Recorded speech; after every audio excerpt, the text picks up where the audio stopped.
another one. Huh.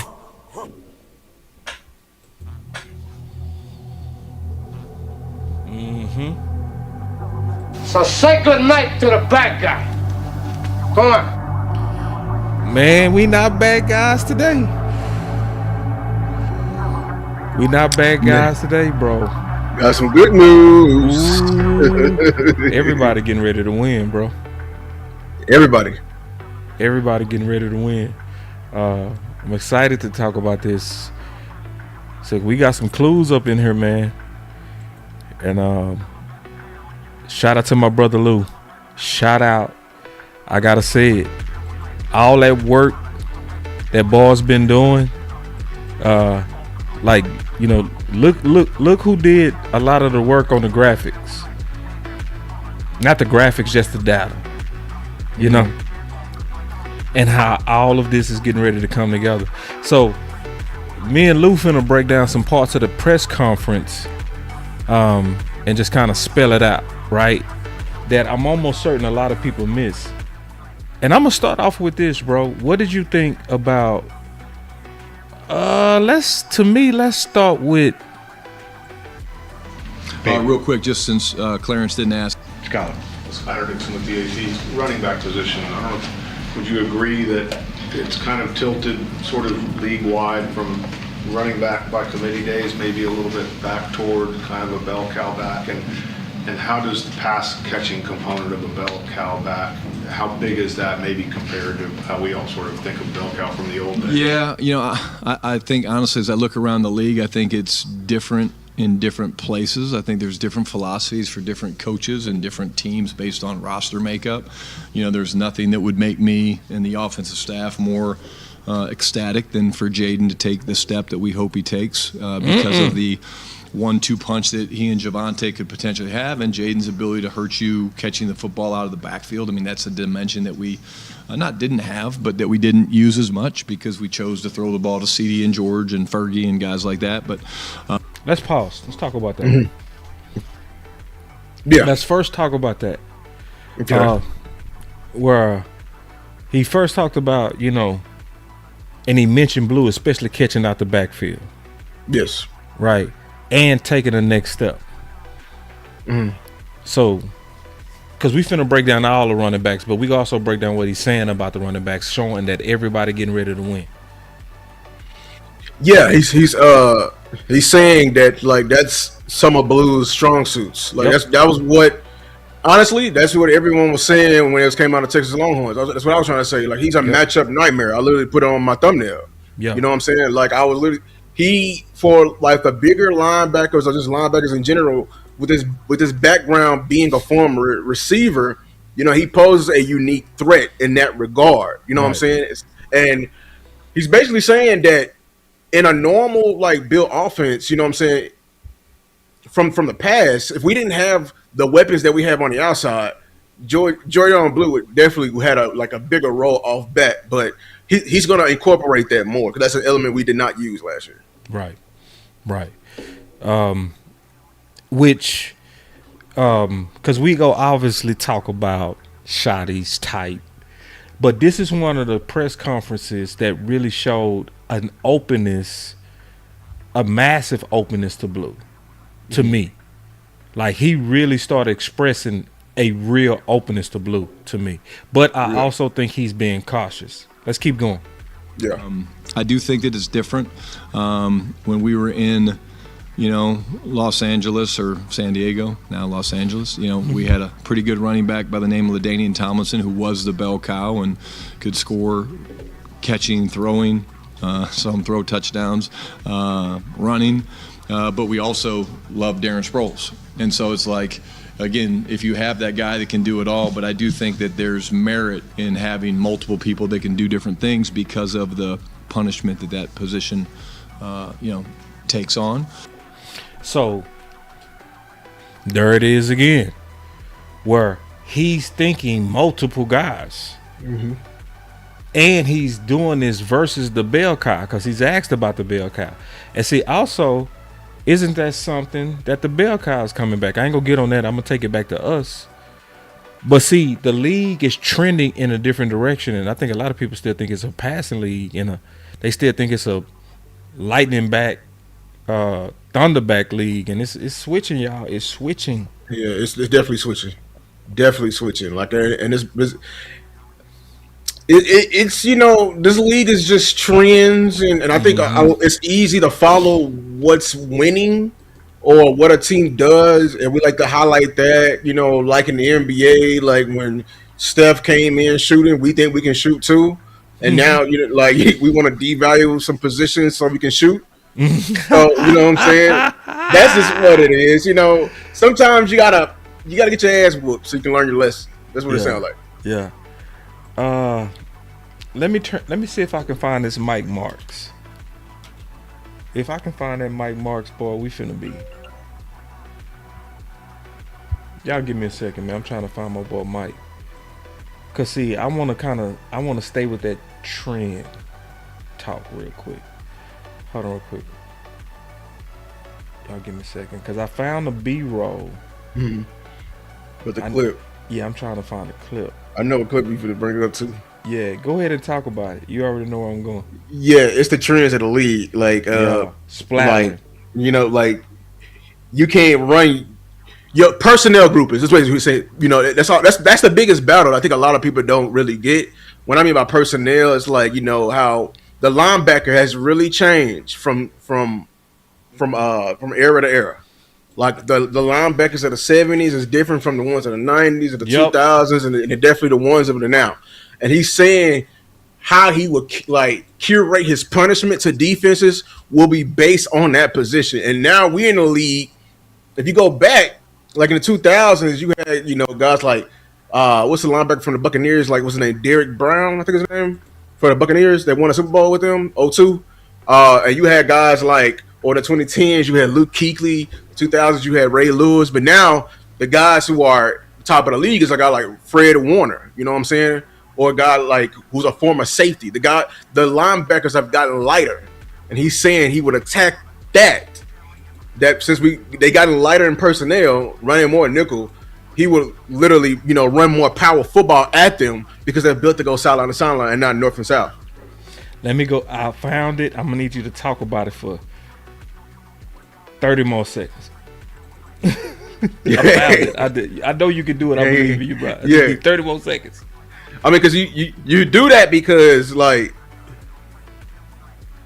the league just changes, man. That's why the league became a passing league at one point because we were heavier at linebacker. You couldn't really guard. That's when I think the tight end position started to evolve a little bit. Tight end started becoming more of an athlete. You know what I'm saying? So that was around the time where I think the passing league was when Mahomes just came in, and then we saw the Rams with their guy that they drafted #1 overall pick. Like that's when high scoring games and everything like that. But we've evolved now. We've evolved, man. I found it. Boom. I found it. But you the man. All right, here we go. Boy, that boy good. That boy stalled his ass off. Boy, now you can tell that boy stalled. Here we go. All right, here we go. He not talking. Damn. All right, hold on. Build a play when we stop, man. I got it. I got another one. Yeah, I'm just. Yeah, but see. These B-rolls are hilarious, bro.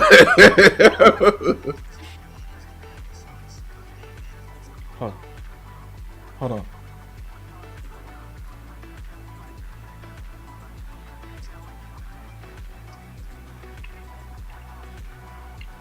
Hold on. Salute to everybody coming in here, man.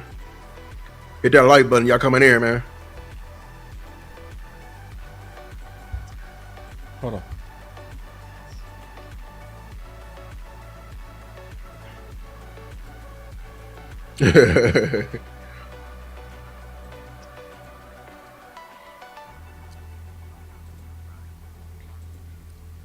That boy Devarius Worley said, "Hey, boss, keep them early shows going." They love when you go early. Hold on.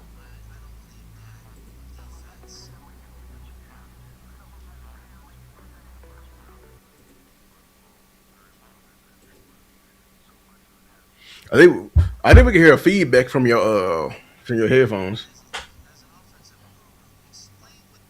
or echo. Okay, I found it. Damn. Well, Boy, that was some work. Yeah. Listen, man, that was a lot of work because it's worth it. Like for real. Because yep. we taking our time to kind of show you the trends changing. Steve Young. He goes from Tampa Bay, he's the worst rated quarterback in the league. He goes to San Francisco, becomes a Hall of Famer. So much of it has to do with getting things tight around the quarterback. And when that happens, then, he can realize his full potential. I'm a big Dak fan, so you're probably asking the wrong guy. Coach, I want to ask you about a common criticism of Kellen Moore. And as an offensive guru, explain what this phrase means. Calling plays versus managing the game as the OC or play caller. What does that mean? Well, they should be the same. Should be the same thing. You have to get a feel for the game and call plays accordingly. You can't just go in and just call plays. I mean, I never did that. You just got to get a feel. As you're watching the defense and knowing the situation. If your defense is struggling a little bit, then conversely, you're going to have to be careful that you're not just turning that ball back over to them. All those good things. You have to know as much about your defensive game plan as, what you're going to do on offense. And then when you get into the game, the flow of it, if they're hitting some balls and, you're going to have to kind of change what you do as well. So I just think that the guys that adjust. This is my favorite part, bro. This is making me think about Shotty, what he getting ready to say. The best as play callers during the game that can change gears. Those are the really great ones. That's Shotty, bro. You know what I'm saying? And on the opposite end, the ones who don't, who's so Change stuck in them gears. ways, Right. that's speaking to eat. And we don't say his name. We don't say his name no more. Right. You know what I'm saying? And see, let's talk about Mike Marks, because he gonna start talking about the trend of these little linebackers. Yes. And see, that's what we trying to get everybody to understand is why is it going back to the running game so heavy? And this is why that's why I had him looking like a prophet, because he was talking about this. You know what I'm saying? You see, I said better play callers change gears. You know what I mean? Mike Marks was on it, bro.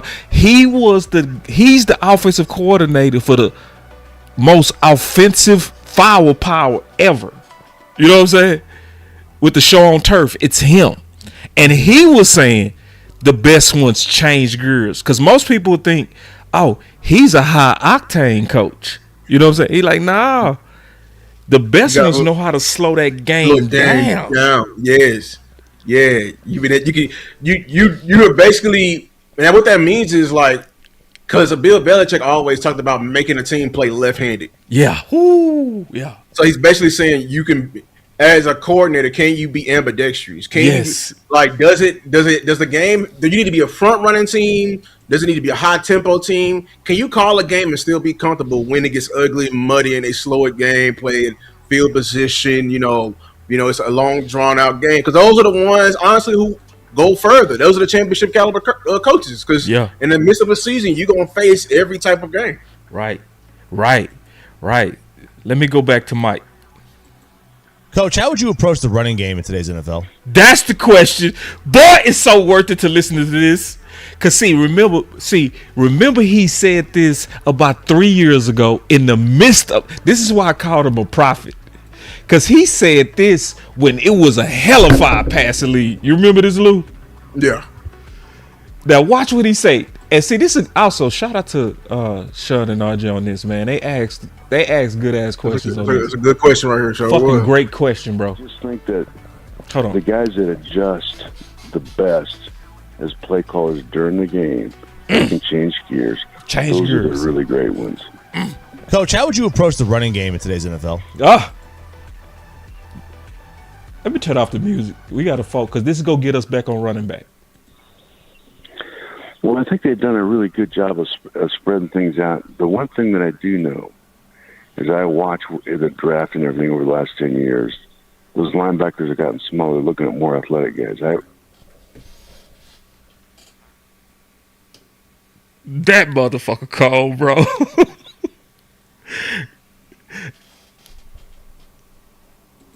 We used to put a big 280, 290-pound tight end back there at fullback and do some lead stuff, and I promise you I would do that. Just go and splatter those guys. And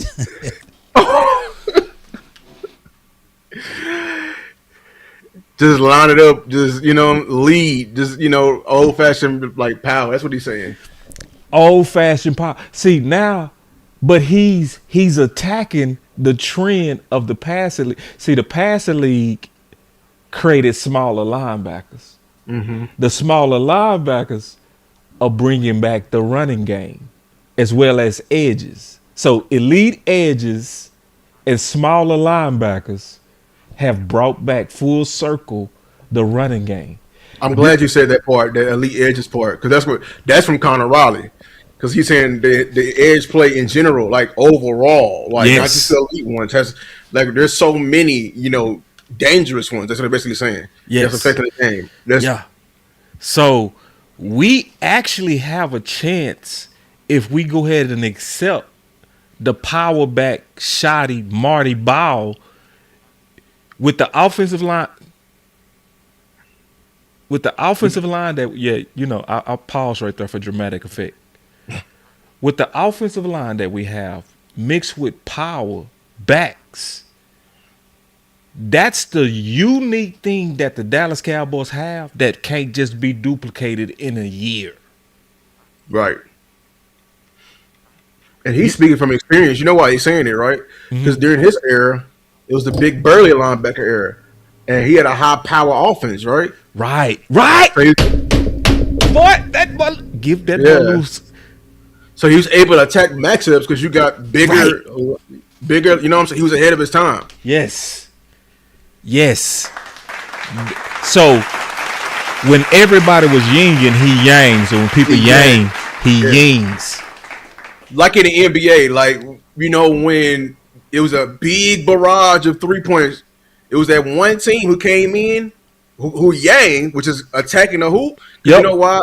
Everybody they got smaller. Everybody trying to guard in space now. Ain't no centers no more. Yeah. You know what I'm saying? Yeah. So there's a non-big league. So you're going to have a lot of success right there.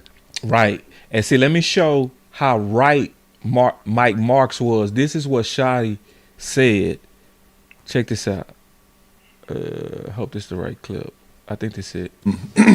I like big backs. I really do. I think it's that type of league right now with.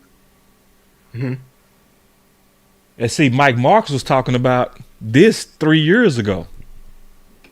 You know what I'm saying? Mm-hmm. Yeah. Yeah, 3 years ago. So really do. I think it's that type of league right now with how everything is, played and physical and see, and we finna get back to us because this has to do with us. This is why Lou and I are stopping and really explaining how we're really built to dominate, dog. Man, if we can get behind this, Lou, we are built to dominate. I think downhill as much as you can. Hold on, go ahead. Oh, you letting them finish? Hell yeah. Let them finish. Let them cook. Smaller, looking at more athletic guys. We used to put a big 280, 290-pound tight end back there at fullback and do some lead stuff, and I promise you I would do that. Just go and splatter those guys and come downhill as much as you can with it because they're just not prepared for it. Guys, the defenses, there's too many system type things and not enough details. I would really play smash mouth downhill with big guys and make them play it. Ooh. And you know why he's saying that? You know what he mean by system? It's like a lot of people are putting a lot of people's base is that nickel. It's that in between. Yes. Now. Yes. You know what I'm saying? Yeah. So when you do something like that, okay, they gotta yang with you, but they ain't yanging with their best guy. You know what I'm saying? Right. The best guy would still be a Fred Warner. So if they put that yang out there, guess what? You can still yang. Yeah. Us. You know what I'm saying? If they put the wrong linebacker out there, man, let's get him matched up. Let's get him, with somebody else. Like if he can't really move, now you were forcing your opponent to play on your terms. Like Yeah. you know what I'm saying? Like Yeah. that's the chess game. It's a Yeah. dog and cat chess game. Yeah. And see, a lot of people more excited about the perimeter. Yeah. They more excited about CeeDee Lamb and Pickens when we really should be excited about the interior. We should be excited about an offensive line mixed with the opportunity, you know, with a good backfield, you know. That's why what we're talking about now is so important, you know. That's why I wasn't talking about bringing this up, bro. You know what I'm saying? But I needed to show how the trend has shifted, you know what I'm saying? And what a lot of people, and I want to obviously talk to you about this, is people, and we taking our time tonight, bro. We not rushing nothing. I think a lot of people are missing the fact that Shotty did say the trend is power. Like big backs, you know, I really do. I think it's that type of league right now with how everything is, you know, played and physical. And see, what I want us to do is get just as excited about power like we want to see motions. Yeah. That boy paused. Exactly, man. You see what I'm saying? We was excited, yeah. Like I would love for. Yeah. Go ahead. But we was excited to see like, our motion rate was down and everything like that, and people was pulling all them stats out. But like, there's a trend around the league where you're right. Like, there's a lot of guys, you know, stacking up on bigger backs, not necessarily just pure power backs. It's just bigger back or versatile backs, like guys who have way more than one skill. You know what I'm saying? Like I think that's the very important part right there. You know what I'm saying? Right. And so we go get into what Shotty is saying. We go show how everybody's winning, but we also showing and taking our time to show we are set up to dominate. We're in a very unique situation. You know, we're in a very unique situation. Very unique situation, bro. No lie. Let's talk, since you talked about the power backs, it's the perfect time to bring up your slide. Which one? The league trend. Yeah, we can start with whichever one of them, man. Yeah. So like, I was mainly like showing like, and basically like trying to compliment of what he was saying about that trend. I don't want to say that the Thunder Lightning is dead. I would say it's pretty much evolved, and it's not as black and white as it was. You know what I'm saying? Like you having a powerful guy and you having a pure fast guy. Now, and I'm mainly talking about the scat back. I think the pure scat back is pretty much dead in the NFL. Scat back meaning like situational, coming in on third down, you know what I'm saying, and everything like that.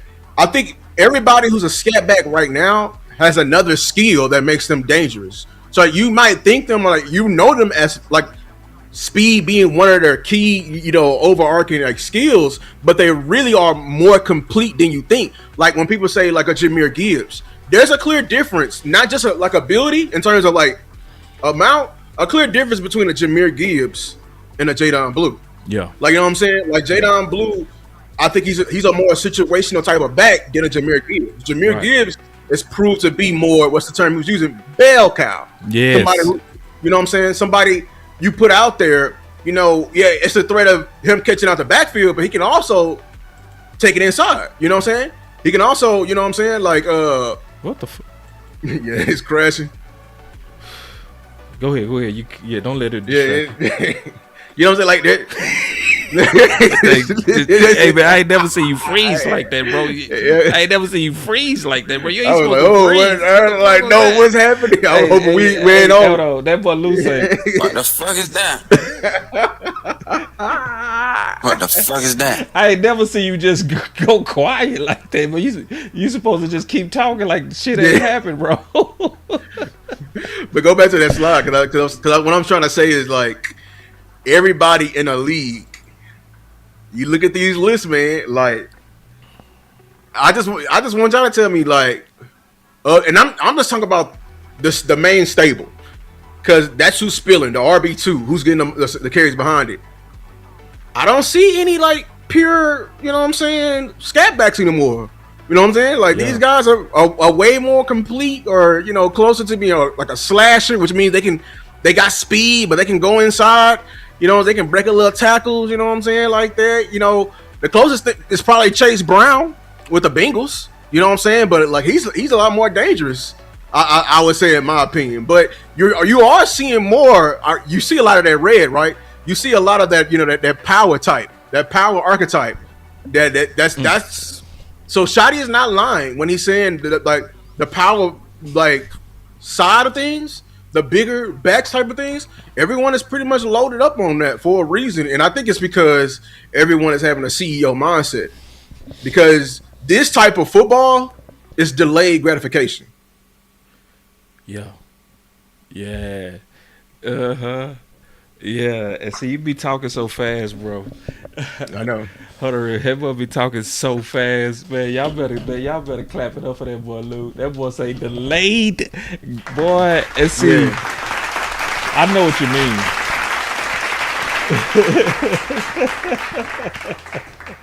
Hey, my brother say, I wish I could show this coming, bro. It's glitching. I could only read you the chat. It's glitching. Yeah. Hold on. Y'all give me a chance to fix this. Me and Luke camping out, bro. We ain't in no hurry today. My brother, I want to show this coming, though. He said, your content is growing on me. Yeah, I mean, it's, me and Lou excited about the running back room because it truly is built to dominate. Like, it is. Like, it's something everybody should be excited about. We also gonna have to watch for some things, just to be all the way honest. Like, for instance, and I'm gonna talk about this right now. We have to be very. Rebel said, "Boss, rebuke it, and it shall work."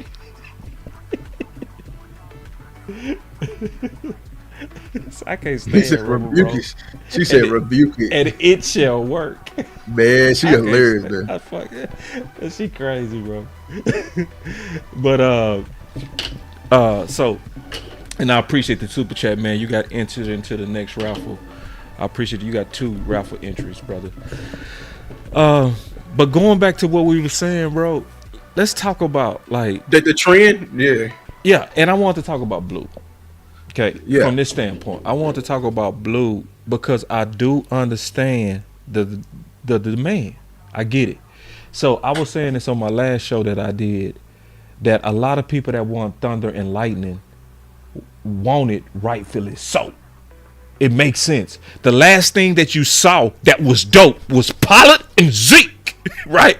So why would see? And I understand why people like, I want Blue. We got the Thunder. Just give me some Lightning. I got some Thunder. Just give me some Lightning. But it's like we gotta pause and say, wait. Listen to Shotty. He telling the truth. The trend has switched, and it's actually better built for Dallas right now. Mm-hmm. And even better, we're still going to use Blue. Yes, he still has a very important role. Right. And I think my question to Cowboy Nation, what is it that you like about Pollard that has got you rooting for Blue, that he can be like Pollard? What is that skill? Good question. Yeah, that's a good question. Because I think it's a speed. I think it's explosiveness. That's what it is. I think people want that. But my thing is, when we say big back, we are not talking about big and slow. No. I'm not talking about that. Nope. Because your big back can be fast. Yes. You know what I'm saying? Yep. Like your big back can have explosion. Yep. I'm just saying, if we gonna speed that bad, I don't want to sacrifice it for break tackle ability, slashing. Because that's the one thing, my opinion, that Pollard can do that I haven't really seen from Blue. Can he slash? Like basically get through the hole and not fall through an arm tackle. You know what I'm saying? Like multiple, or take a beating on a season. We know Pollard. He's definitely a yang. Like he's definitely somebody you got to pair with. You know what I'm saying? Same thing with Blue, but Blue seems more situational than Pollard. Y'all got me right on that chat. He right. He is very situational, and we go get into that. Yeah. But what I love is the fact that, because what we doing is we combing the whole running back. We looking at the whole opportunity, and we looking at it from. And Jessica Wright, she say fast is what we need, and that's the best thing. We're gonna use it. I think that's what everybody want, and I'm with you on that. We're gonna use it. Yeah. He has to be mature though, and I'm glad. So I did a show about this. You know what I'm saying? That, which, let me be honest, some people should also get off our back, Lou, because they was treating us like we was hating on them, bro. Take it easy on my back. Like, it was some people like me, y'all need to be positive. They're like, bro, we never. How was we being negative when we said what he said? Didn't he just say on here that he needed to grow up, bro? Like, so when we was saying that, people was slapping us. It's like, bro, when y'all gonna learn that we really love this team, bro? And sometimes we say and we take stances that other people not willing to take. That's all it is. We love the team just like y'all love the team. Can y'all get off our back a little bit, like for real? Like for real. You know what I'm saying? When we call people out, we just want the best version of them as fast as we possibly can. Like, that's it.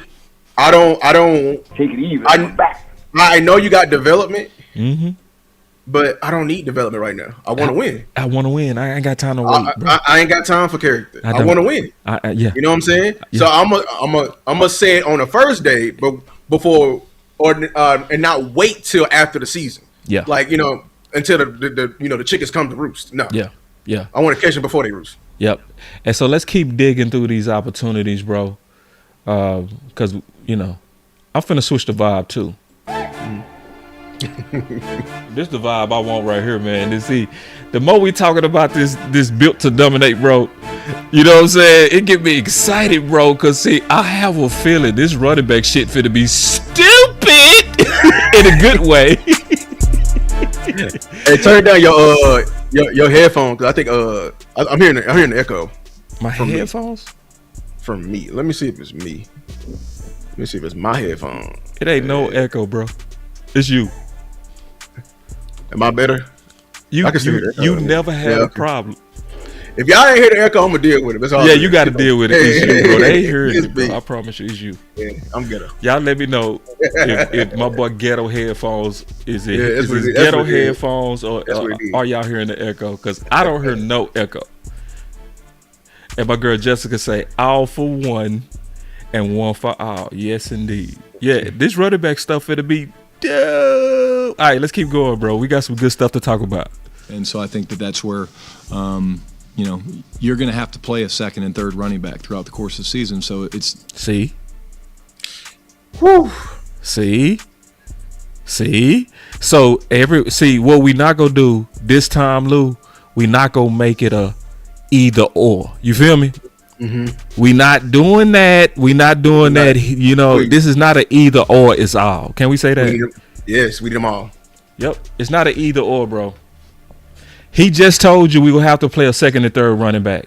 So we not gonna do this like saying that we want to see more Mafah don't mean we don't want to see no Blue. Can we say that? Yeah. My boy say it's loud. My bad, bro. We got this thing pumping, bro. We got my bad coming. Says turn your stuff down because we.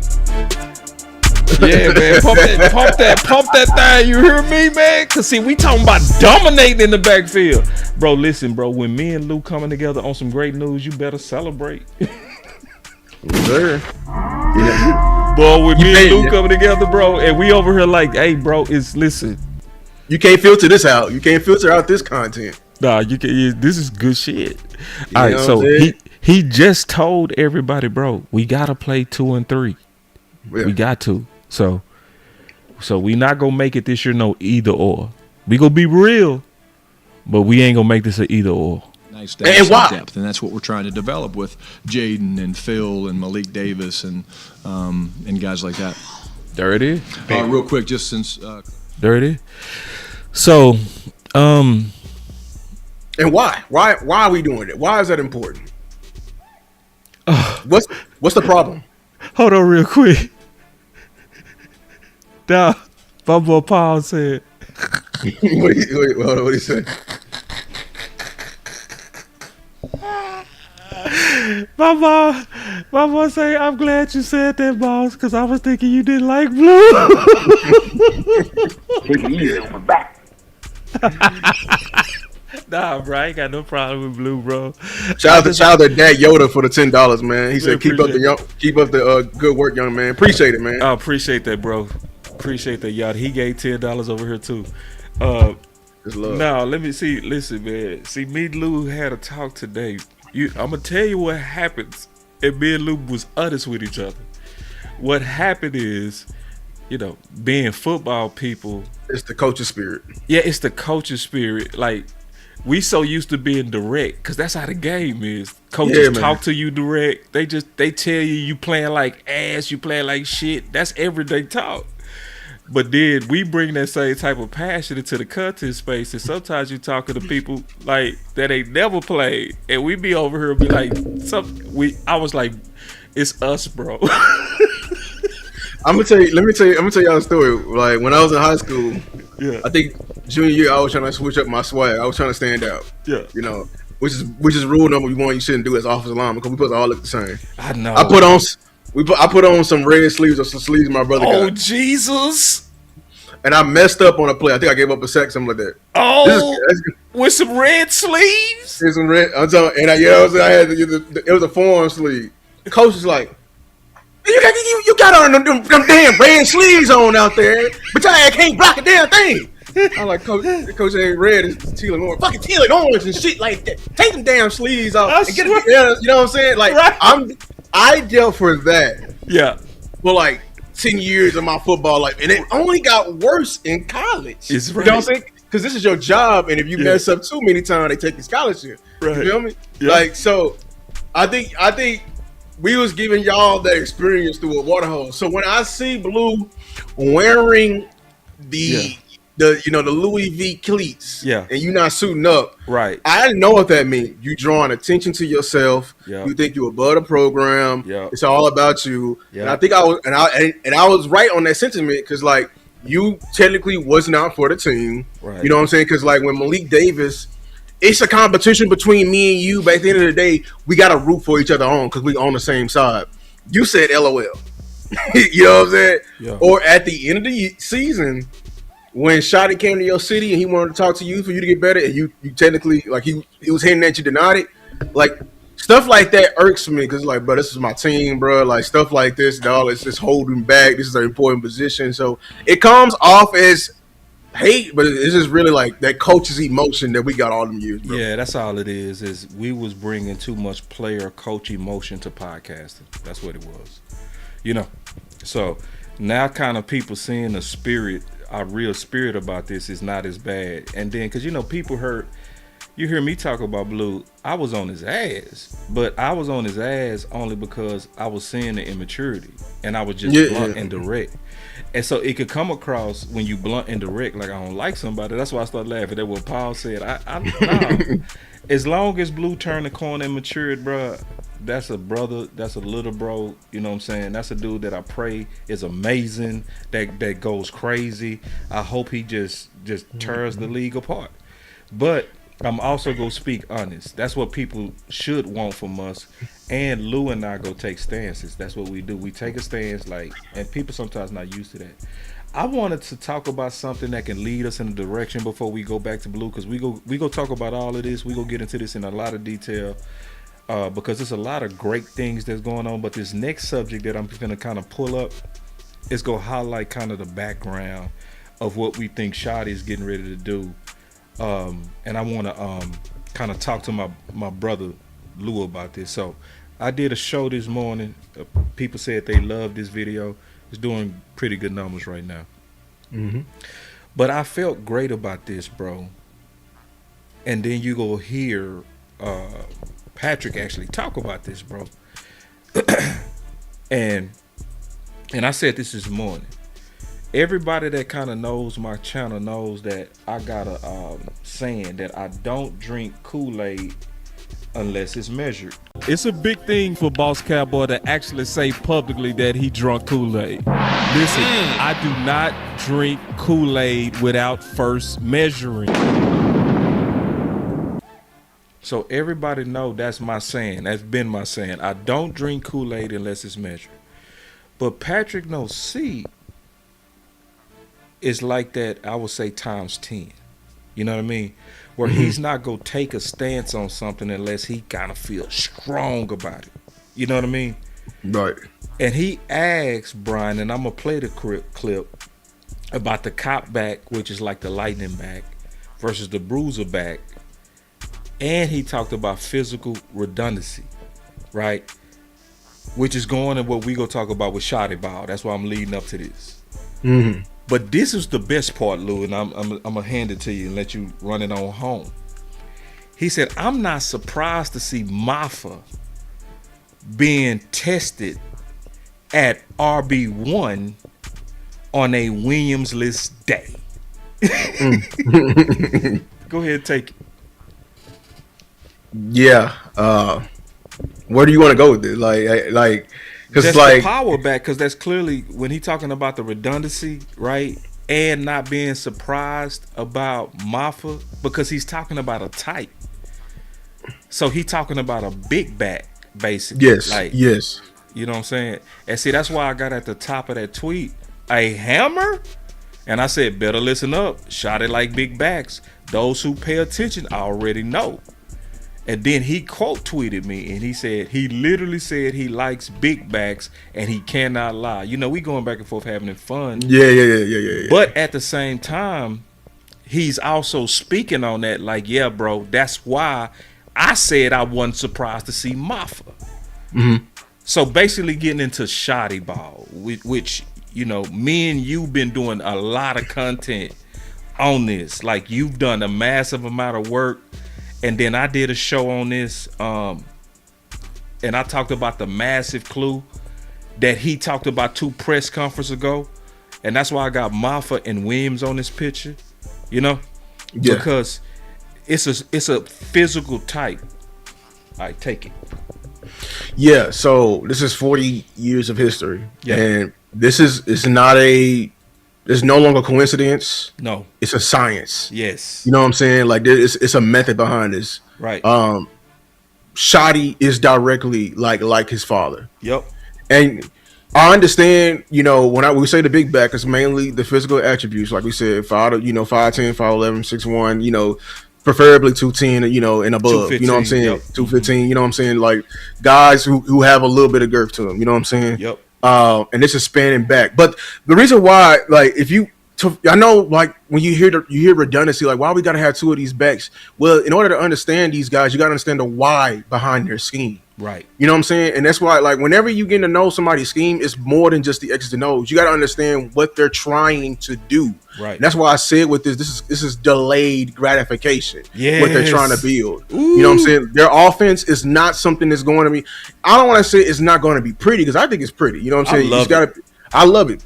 But it's I would say it's championship type of football. That's what I mean by the delayed gratification. Yeah. If you go back to like one of them graphics, the whole point, first of all, it's a proven method. Let's start there, because I was researching, and somebody as young as me, I did not realize how successful Marty Schottenheimer was. Yeah. You know what I'm saying? Like, it's probably one of the most successful head coaches that never actually got to win a Super Bowl. Right. His system was proven, and it was proven with less talented, you know what I'm saying, talent at the quarterback position. That's how you know it's proven. Right. You know what I'm saying? And it goes all the way back from, you know, and his guys that he had under him, like, Marty had very talented backfields, yes. running backs and fullbacks. I'm talking about, like, all pros, multiple Pro Bowlers, and most of all, like, you know, Hall of Famers. You know what I'm saying? It spans, like, you know, guys like Marcus Allen is on here, not necessarily with him, but like fullbacks like Lorenzo Neal, who's one of the great fullbacks, who was blocking for LaDainian Tomlinson. Like, you know what I'm saying? Yeah. Like, this is what we're talking about in this span day. Like, there's a why behind what they're trying to do. Like, these are some great names of, you know, what they're trying to do. You feel me? So why does this matter? Why is it important to give Shotty his vision? I don't want to go too far, but I think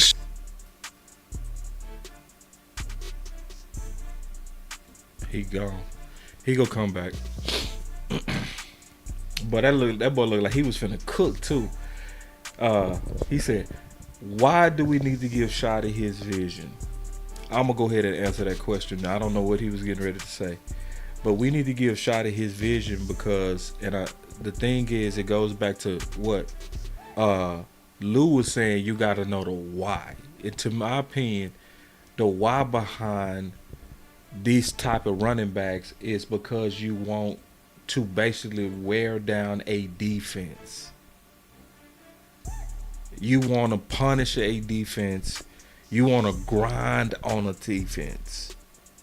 That's the massive reason why to prefer these type of backs. It's not saying there's anything wrong at all with blues and scat backs. They dope too. At the same time, when my coach is pushing and has an offensive line, and Lugo come back in a second, an offensive line that's built to be like this. That's also why the Booker pick was so important. And that's another reason why me and Lou was heavy on Booker, because we was actually heavy on the vision of Shotty. Hold on real quick. We got us a super chat from Rebel. I swear I love Rebel, bro. Rebel. Let me check on Lou real quick. She said with a super chat, Boss and Lou, I appreciate the positivity, but I don't give a damn about them speaking about Blue maturing until I see it on the field. I'm not endorsing. I'm Ray Charles. And you not alone. See, hold on real quick. See, Rebel, you not alone. Ooh, I want to play this, but I don't want to play this without Lou. Ooh. Let me call Lou, because I'm finna play something that's going to go perfectly with what you said. Hold on real quick. I got you, Rebel. You know we got you. And you ain't lying, too. I do need to see that shit, too. Shit, I ain't, we ain't anointing no Blue. Yeah, I got to see it. Yeah, give me a second. Ooh, I forgot I gotta play some golf in the morning. Ooh, yeah. Yeah, I'm playing some golf. Let me call Lou, see what's going on. I'm gonna see if I have to take the whole show over. I might have to. See what's going on. That boy might have had a outage. Hold on real quick. Y'all be patient, man, and we just chilling. We all just chilling. But I'm excited for what's finna happen in this running back room, though. I am. I ain't even lying to you. Okay. All right, here we go. Let me call the home.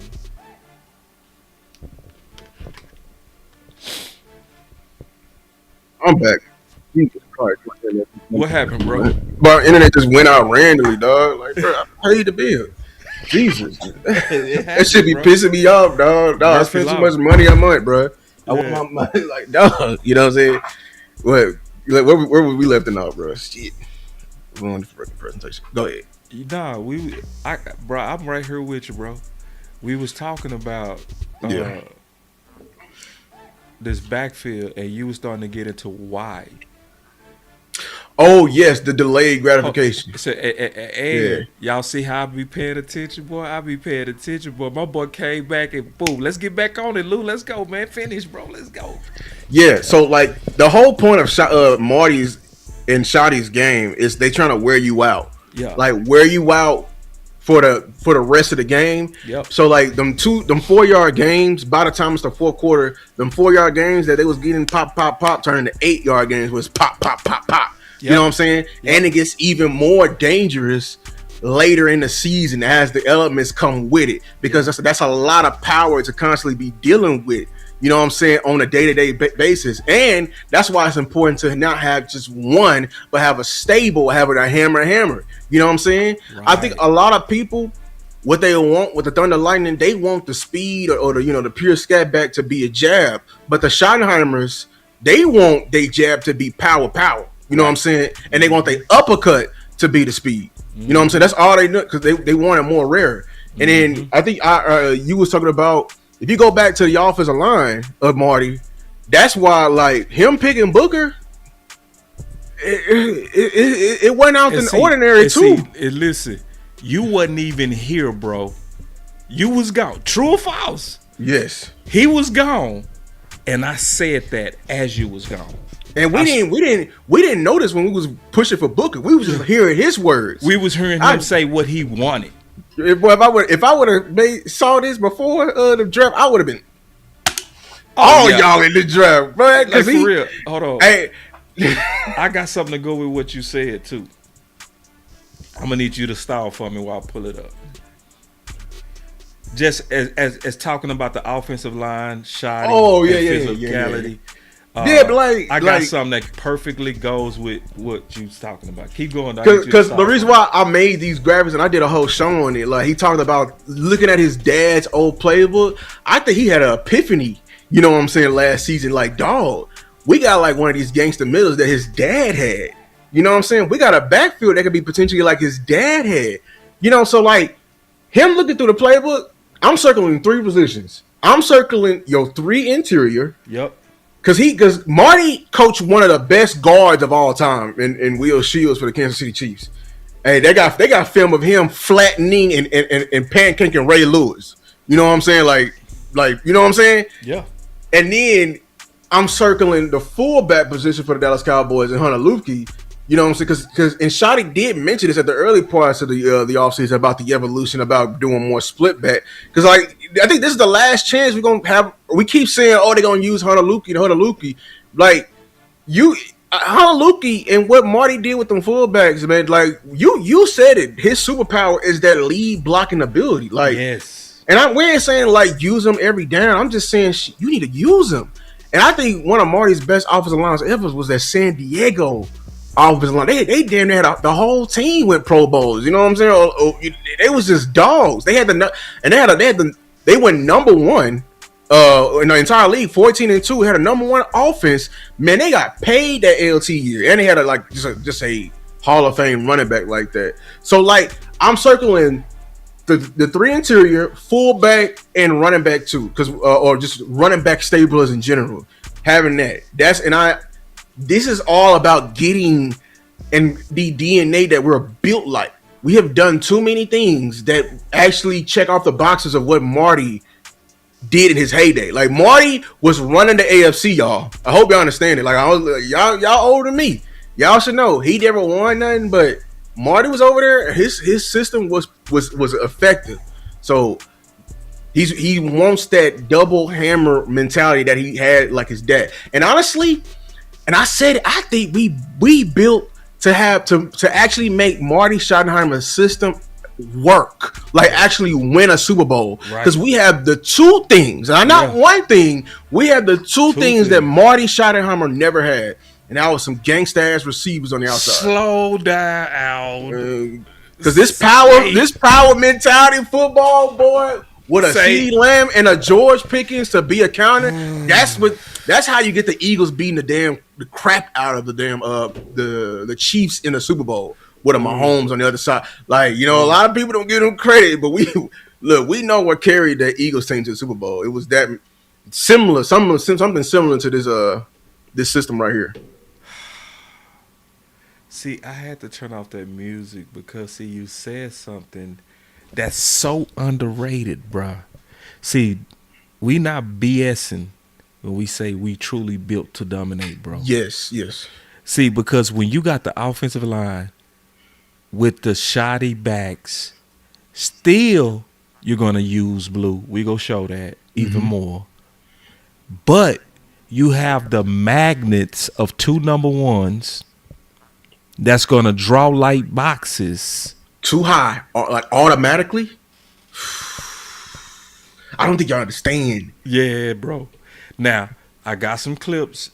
I pulled some clips as you was talking because these clips go with what you was saying. I just want to, first of all, y'all need to clap it up for the homie Lou because he cooking his ass off right now.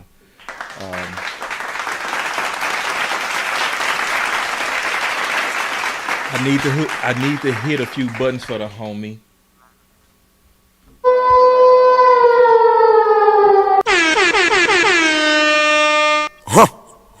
Perfect. All right, here we go. We're going to go based on how our offensive line goes. Huh? Oh, I put that in my video too. Well, bro, I told you I got you, bro. Oh, that's the clip right there. Everybody need a good wing, man, bro. I got you. So, just as he was talking, I'm just showing y'all how on it this dude was just. We're going to go based on how our offensive line goes. And they're going to play really, really physical. They're going to be tone setters, if you will, and that's very exciting. They know that we're going to have a very clear and communicated standard for what we expect from them. For me, that's going to start in the offensive line room, and I'm very excited about developing a relationship with those guys. But also, like I said, I need to have that same relationship with Dak. I need to have that same relationship with CD. So my time's going to be spread a little bit more in that way. But it's going to start in the offensive line. Couldn't resist. He said, and you know what? Let's break it down why he mean that, because I think a lot of people. I'm gonna keep pointing back to that Super Bowl. I think a lot of people, when they look at that 2024 Super Bowl with the Eagles and how they dominated, they talk about how AJ and Devontae dominating the Super Bowl. But when I talk about impact and what they're trying to do, the amount of fear, the fear of God that Eagles offensive line and their run game put into the entire NFL that year made A.J. Brown and a Devontae Smith more dangerous than they could ever be. Facts. Because you guarantee they was getting, I like to call practice coverages, 1-on-1, one high. When are you ever, when you can play, when you don't have the personnel, are you just leaving A.J. Brown, who's a deep threat, with no help safety over the top? Yeah. You know what I'm saying? But you have to do that because of how you gotta make AJ and Hurts beat you with the arm, because if you let them up front plus the 2,000 rusher beat you, they're gonna be beating your ass, and it's gonna be a delay. That's gonna be a delayed effect. It's gonna be a cascading avalanche. You know what I'm saying? If we allowing 3 to 4 yard runs in first quarter, in the Super Bowl, in the fourth quarter, it's gonna be 6 to 8, and they're gonna be gashes. Yep. And they gonna hurt, and you ain't gonna better stop nothing. You know what I'm saying? Yep. My boy Darren Davis say, please sign Zamir White now. 1,000% agree. Get everything you need in here so we can see, so the best men can win. That's it. Yep. Because we just want some heavy competition in that running back room. Yeah. We just need to go in there, get everybody in there, break the pool stick, close the door, whoever come out, let's roll. That's it. Let's roll. Let's roll. To go. And let's roll. And it's not even that. Let's roll with a guy that Shotty is confident in. Yep. Because I think that was the main problem with the run game last year. And they talked about it in these previous interviews that they admit they didn't run the ball to their fullest capability. You know what I'm saying? And I kept pointing at, that's why we kept saying it's a red flag. When you look at the RB2 and the carries, we'll have 30 carries in the game. Javonte will have 27 of them. Yeah. Every game. Yeah. You know what I'm saying? And these two guys like a Blue, Malik Davis, or Miles, they wouldn't have over 6 unless we winning. Yeah. Let me keep playing this clip. I'm gonna play 2 more clips. What's on the tape? Are they doing it right? Are they playing violent? Are they finishing? Those are the things that you look for. What do you want your offensive identity to be? Physical. Again, it's a deal where we're preaching speed, violence, and finish. I talked a little bit in the opening press conference about, the marriage between the run game and the action passes. But, as a football team, as an offense, we want to be physical. My MO has always been to run the football. I really believe that the game, like I said, is up front. Led the league twice, the coordinator, proud of that. I think getting a guy like Clayton Adams really helps us as the coordinator.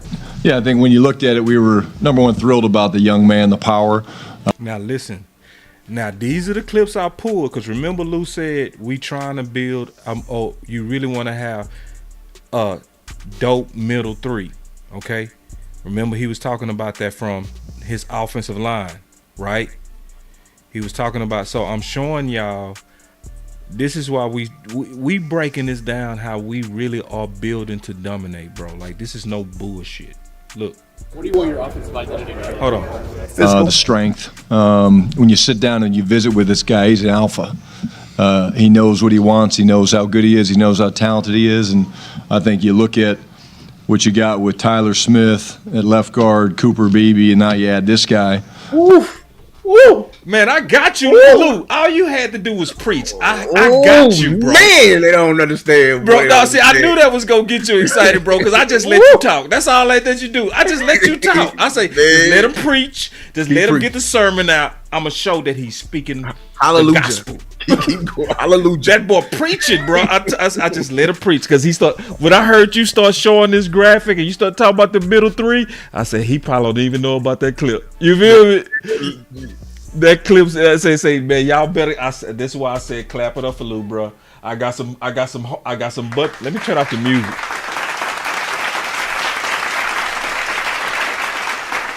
Look. I gotta hit some buttons from my brother.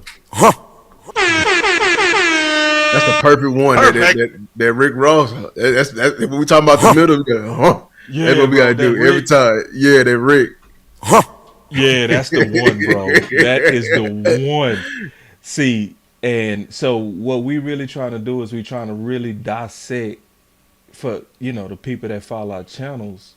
Man, we're dissecting the Marty Ball. That's what we're doing. And see, Lou took it a step further. I ain't gonna take credit for his work. He did the work of also looking at the offensive line. But Lou, a fool, Trump just told me, I'm like, bro, we doing this. Did the spirit? I was like, I was like, he just like big bags. Like, I don't know what Marty had off his line, but I looked it up. I'm like, dog, like John Alt. Y'all know who John Alt is? That's Joe Alt's father, y'all. Joe Alt's father, That's the father, Darth Vader. Boy, I swear I ain't never seen. That's Alt's daddy. Pro Football Hall of Fame.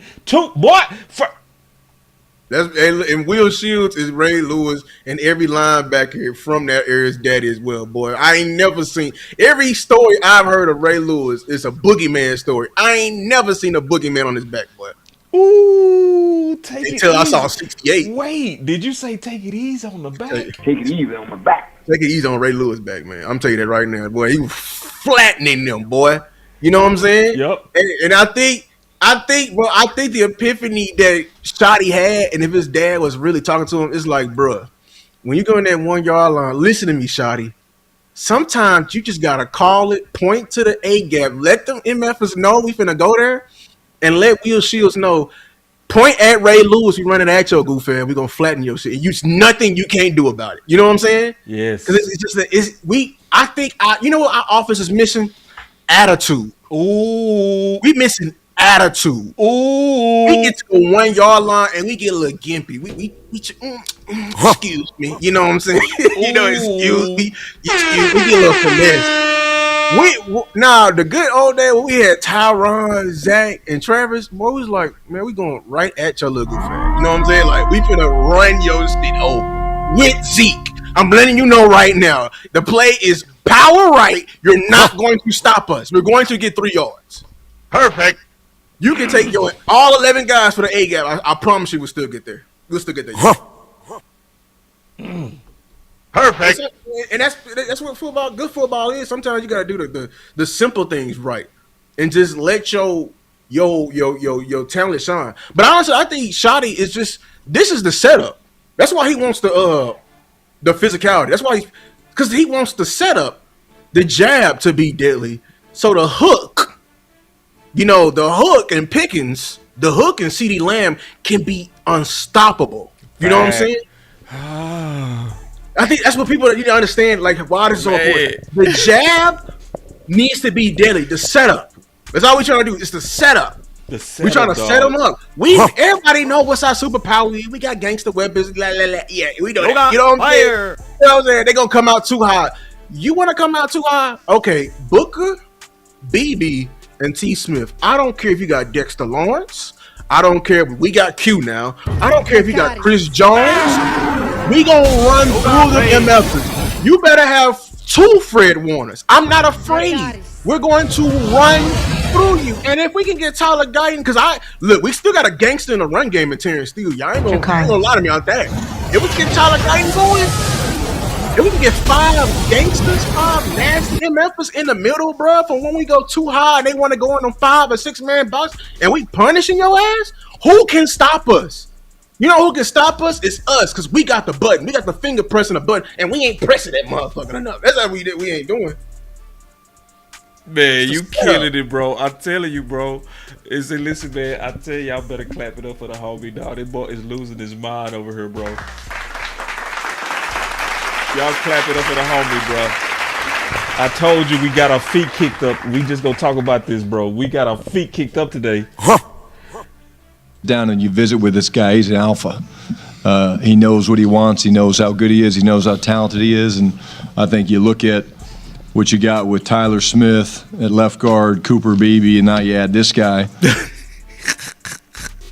The interior of your pocket, the core of your run game, all that stuff inside. Take it easy. Take it easy. That's heaven speaking, bro. That's heaven. You don't hear that? The book that when you said book of BB and keep going. He said that interior, that pocket. That's what it sounded like. You know that what graphic, like, that graphic, the daddy. The graphic, the daddy. Can I say it like that? The daddy? Is that a better way to say it? The daddy? Huh? Papa Shotty. That's Papa Shotty, man. Papa Shotty. Boy. We want to move people, and we want to own the line of scrimmage, and this is the guy that gives us a chance. I'm gone. I don't want to hear no more. Chance to do that with the pieces we have in place. His knowledge, I've been tracking him for a couple years. Somebody said Steven looked angry. He was! He was angry. He wanted Matthew Golden, bro. See, I love our fans, bro. I love the people in the chat. Yeah, he was mad. And see, this was the time that me and Lou was saying, fight for your pick. You remember that? Hold on. Shit, I got the intro, bro. I'm finna play the intro, bro. We taking our fucking time today, bro. Hold on real quick. Hold on, I just looked up a stat. You want to look? I just looked up a stat. What's that? Hold on, let me make sure it's verified. I'm double checking. Let me play the intro, bro, to confirm. Hold on. In 2024, for rush yards, the Dallas Cowboys averaged 1.08 yards before contact. Last year, we averaged 2.4 yards. We averaged a whole yard more yards before contact. That's before they was touching the running back. Wow. That's your middle. That's your middle. See, notice he said he looked mad, right? I think we're actually burying the lead. Hey, OC, how did you know that Parsons was going to be able to rush the passer as well as he did? You're the only person I've ever seen to ever say that Micah Parsons could be a put his hand down guy. The intro. So I need that question answered. The OC. Well, I'm saying, man, fight for your pick. Yeah. Man, Lou went off on this bitch, bro. For real. Man, my dog Lou went crazy. Yeah, shout out to the homie Lou, bro. Because we was fighting and we was right, bro. We was trying to get Shotty his shit. You feel me? Yeah, let's go. Like, we must have got a guard. That's the only thing that would have made him do that. That's it. He know. Yeah. No, he know. Because he been watching Twitter, man. Yeah, so hurry up. My boy Pickens. Let's go. See, I'm trying to show one of the people in the chat he owned it. When he said Steven looked mad. Because you gonna see us, we was on a mad fight. Because we knew he had to fight. Hold on, where is that? Come on, hurry up. Hey, that beat be going though. Yeah, you gotta let it focus time, man. I need to bring that intro back. The most of the cloud. Did what I said, so they know what I'm about. Show up and act up and back to the crib. I do not stun, I just rap what I say. Let's go. Alright, here we get. Boss, show me. I will. Hurry up. Because you know I be ad-libbing right here. You know, I be talking about. Yeah, we getting ready to talk about these running backs, man. Y'all better stay buckled up. You know, this is what you're supposed to be doing right here. Here we go. Shot it. Fight. Hell yeah. And so when you saw Stephen Jones mad, that's because he had to fight for it. And we knew it. Me and Lou was on the man. We was on the drive fighting. What with Lou? Lou, was we fighting the what? Hold on, let me play that part again. That got me crunk, bro. Hold on, I like that episode. Shot it. That boy got crunk. Hold on. That boy shot it. Fight for. See, that's how to go out. Don't go out. Just sit back. yeah. Oh, I'm gonna take Matthew Golden. No, fight. You wanted physical. You said you wanted physical. Fight for. Hell yeah. Let's go, Lou. Lou, let's hit some buttons, bro. Hell yeah. So when you see balls out here that notice that Stephen Jones looked mad, because he was mad. He was mad, and guess who was right the whole time? Shotty. This guy, he's an alpha. He knows what he wants. He knows how good he is. He knows how talented he is. And I think you look at what Steve. you got with Tyler Smith, Look at left guard, Cooper Beebe, and now you add this guy. The interior of your pocket, the core of your run game, all that stuff inside. We want to move people, and we're on the line of scrimmage, and this is a guy that gives us a chance to do that with the pieces we have in place. His knowledge, I've been tracking him for a couple years now. He's an incredible mind when it comes to not just the run game, but just how to attack defenses and how to get favorable leverage and things like that. I've been having some clips in here, though, bro. Yeah, we got, man, I forgot the coaching, too. Yeah, man. How we got a run game guru in here and people don't want to run the ball? Oh, bro, shit. We ain't got him for long.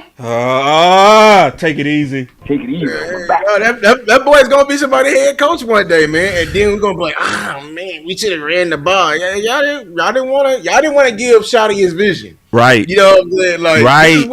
Hey man, like give him his vision, bro. That boy was collecting the infinity stones, and y'all told him don't snap. Right. Don't snap. No, don't snap. You know what I'm saying? Right. But don't F up the league. We want to have fun. So Lou, I got another clip in here, bro. Let's go. Now, I just pulled these clips as he was talking, bro. My boy say Steven was huffing and puffing. He was. He was tripping, bro. Ed Werder, WFAA. You talked about creating a physical identity and your determination to emphasize running the football. But if you look at this team, I don't need that clip. I fucked up. I don't need that clip. I got enough on the other stuff. Because people forget the context, bro. How many guards did we sign in an off season, bro? Oh, we was throwing bodies at it like we did. We was throwing bodies at it, bro. Like we do on edge right now. You messy. It's real.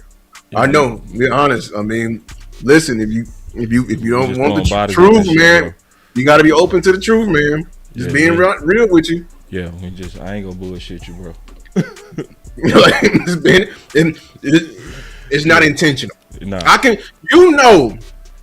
When the Dallas Cowboys are intentional. Yeah.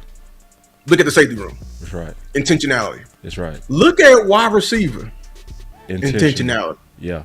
You know what I'm saying? Yeah. When the Dallas Cowboys put their mind to something, boy, what the Bible say, the cup runneth over. That's facts. That boy didn't lie. The cup runneth over. So it's pretty. We know when it's like, yeah, you didn't put your foot in that one right there. You didn't cook with that one. Yeah. Your heart went in it. Nah. So check this, man. We got some we want to give you all the details. Yeah. So we go talk about Blue. We go put it all together, and then we go sum up the whole domination. Okay. And we go show how this thing should play out. Okay. But we already in a great place.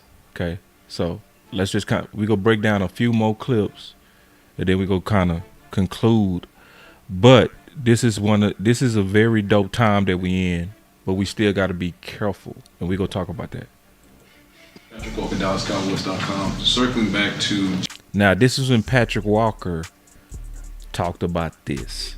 When he asked Brian about the RB2 and the redundancy.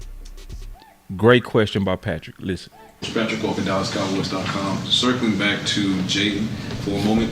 He's saying things nowadays like he's more mature.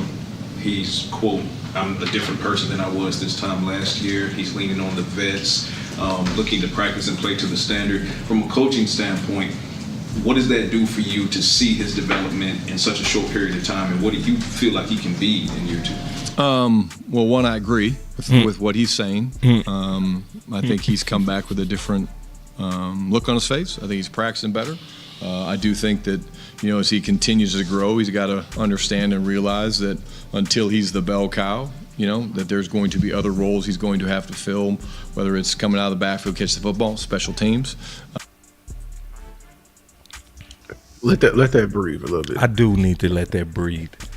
Let that breathe a little bit. Yes. Yeah, we gotta talk about that. Because y'all want to know why it seemed like we were being hard on him? Mm-hmm. Listen to when people like talk about what you did wrong.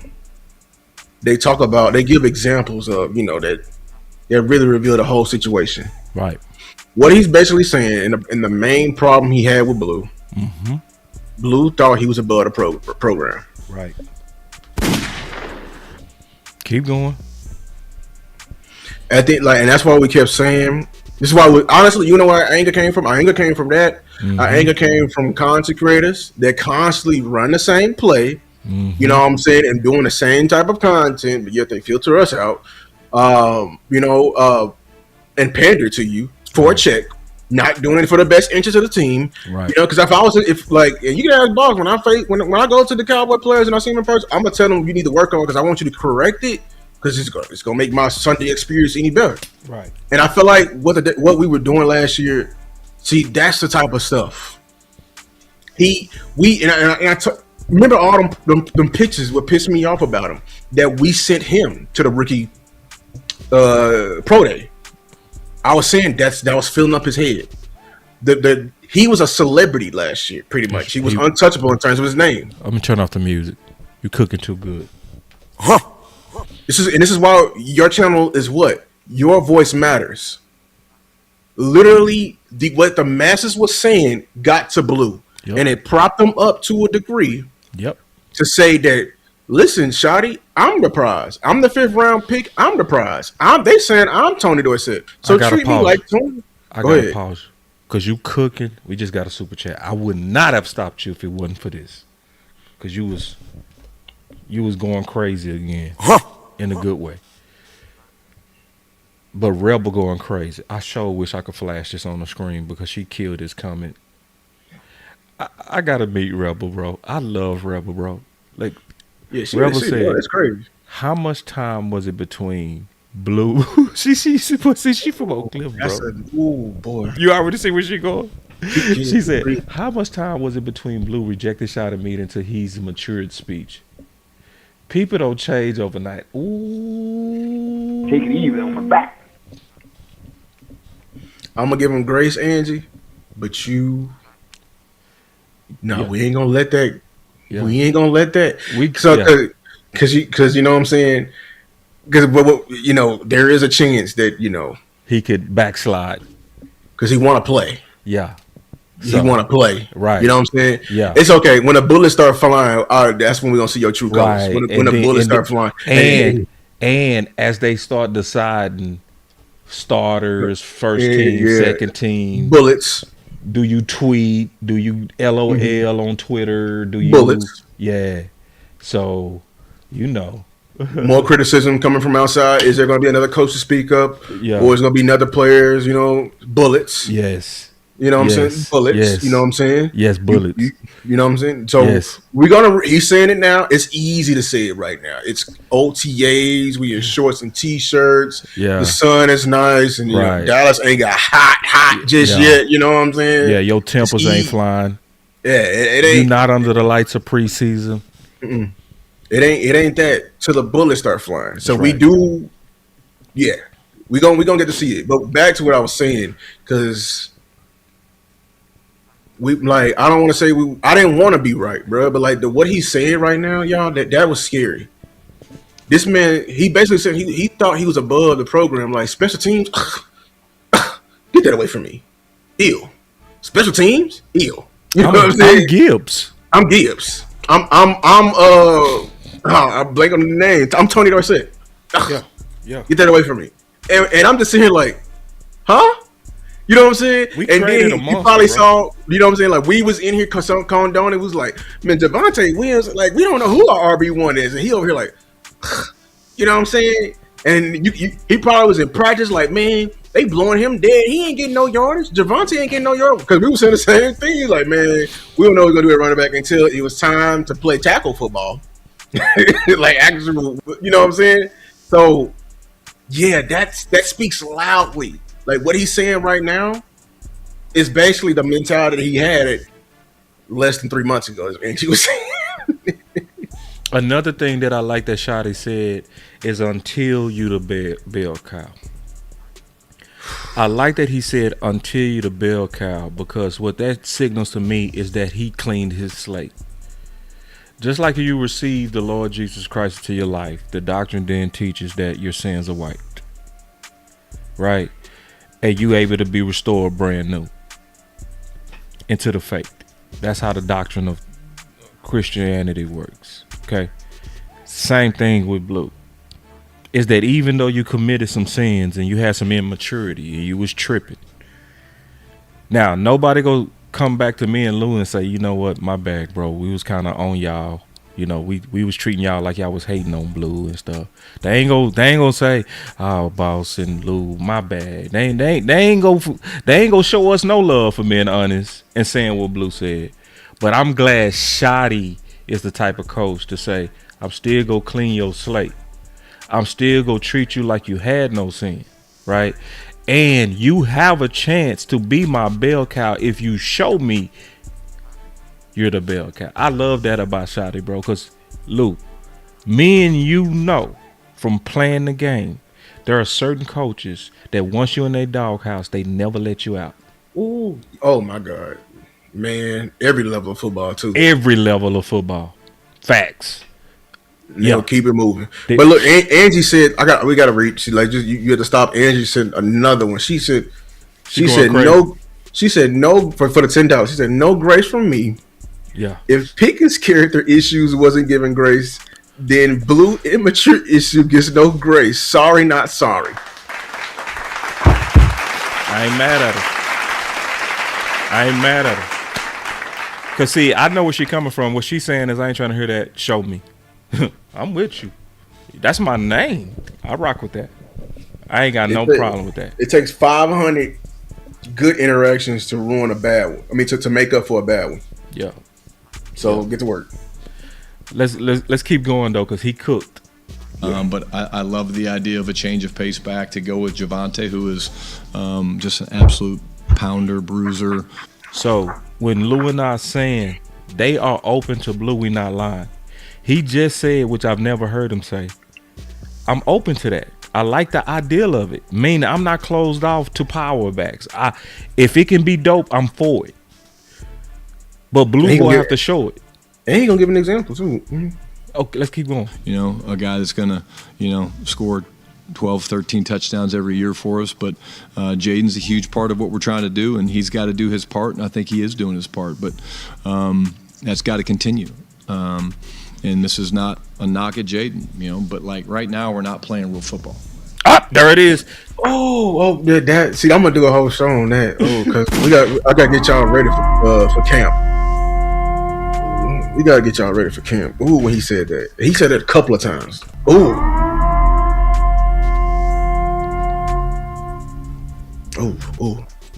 We're not. Real football is when you got to pick up Demo coming off the edge in a blitz, and he talking about Blue.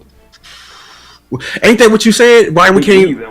Ain't that the reason why you didn't want us to wait around to evaluate these running backs in camp? Ain't that the reason why? Go ahead and take your time. Let's turn off the music and let's talk about that. Yeah, keep going. Ain't that the reason why you said you wanted to get as many backs in here for evaluation, because you don't have any true evaluation until not many. Yeah, until the pads, not even until the pads come on. Until they able to take them to the ground. To the ground, yes.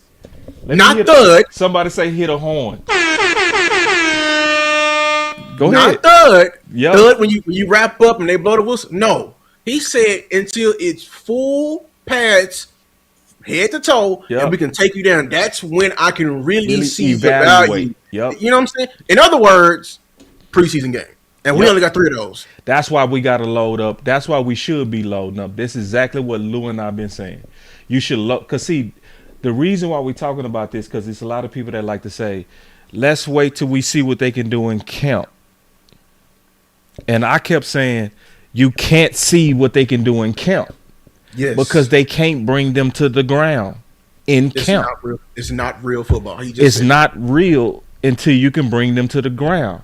So you don't wait to camp to see. You need to put them all in camp, let them compete, and then, like Lou said, you break the stick, you put them in the barn. The people who come out alive, that's your running back group. Running back, yes. But what people doing is they trying to protect Mafah, they trying to protect Blue, and they saying don't bring in White, don't bring in Chubb. Let's see what they do in camp. And camp is also still, you ain't gonna see real running back shit. And the reason why you got pissed is because if you take a look at receiver, boy, it's a break a pool stick mentality for wide receiver 4. Man, go ahead and tell me.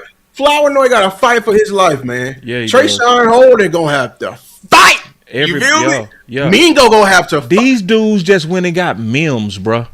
We didn't. How can somebody in the chat somebody count the receivers? How many receivers is on this 90-man roster, man? About 80. Every time you sneeze, the Cowboys, we didn't sign a receiver. Look at that. We didn't sign another receiver. I'm telling you right now, we didn't add it too. Yep. I ain't gotta look at it. We didn't add another receiver. We didn't add so many receivers. That's what we're saying. Like, yeah. You need to do a show on this, bro. And I'm gonna have to do a show on this too. Like, where what really happens in training camp and why they should be bringing in boys now. Now, man. And why they should be taking Boss and Lou serious, bro. Like, for real. Because how many times we gonna say stuff that, like, the coaches say exactly? Every time. On the head. Like, he say this ain't real football. Let's keep going, though, bro. This some good shit, bro. Because now we getting insight of how all this go break down. You gotta run the ball in there and Quentin Williams standing in the hole or whatever. I mean, that's real football. And so I've seen a lot of great players that are awesome in shorts. And then when you put the pads on, you're like, man, what happened? He's still talking about Blue. And I don't predict that for Jaydon. But my point is I'm not going to get too high or too low on anybody. Right now I'm just excited about the fact that he has matured. There it is. Yeah, we talking about maturity. He was talking about that's another thing. We were talking about his attitude and maturity. He talking about his ability too. So that's like hopefully he improved that as well to be able to last. And I think Common Sense said we got 13 receivers on roster. Hold on. So hold on real quick. Somebody named Nick Blue. He say, y'all going to quit talking bad about my cousin Ken Folk trying. That's all we can ask for. Hell nah, bro. Nah. Hey, listen, I'm like you too, bro. I would fight for my cousin, but nah. I ain't say nothing bad about Blue but the truth. And I said about your cousin what your cousin said about himself. Yep. Hold on. I ain't talking to you. I ain't Lou. Mm-hmm. Let's look at what your cousin said about himself, bro. Before you try to come in here and see what you need to do is you need to tell your cousin to listen to us. Yeah, you need to tell your cousin to listen to us. This is what your cousin said. I'm gonna read your cousin quotes. He said, "I'm completely different person than I was this time last year." Blue said, "I think I made a whole 180 from where I was last year. I've gotten a lot better. I'm ready to go." Oh, he trolling. Boy, I was finna say, boy, you don't be playing, boy. That boy was playing. Hey, Dick Blue, that's fucked up, man. Don't be coming here playing like that. I ain't give a damn, though, bro. I'm finna tell the truth, bro. I'm finna just keep it real. That boy loaded, man. Put him down. Tell your cousin this. Pow. hours. Hey man, dog, I bet what I said though. Tell your cousin to listen to us, bro. We try to lead him to the light. Shit, shit. If We I didn't talking care to about him it, some I real would- shit. Like I I ain't would let finna you kiss his feel. ass. If I didn't care about you, I would I'll tell let you Blue feel this it to too. his face. Yeah. Like bro, Real. nah, I mean, bro. I'm like, bro, I need you to keep trending up, mentality, everything like that. Yeah, you I'll doing say good.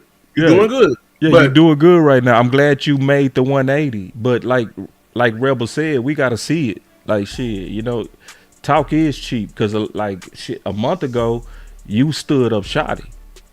yeah, I ain't. The old saying goes is this: I ain't watching your mouth, I'm watching your feet. Facts. Yeah, so man, that was a good one. That boy said, "Y'all get off my cousin."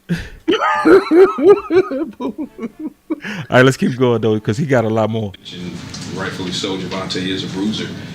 So is Phil Mafah in his days at Clemson. He essentially had a red shirt year last year, with the exception of the finale.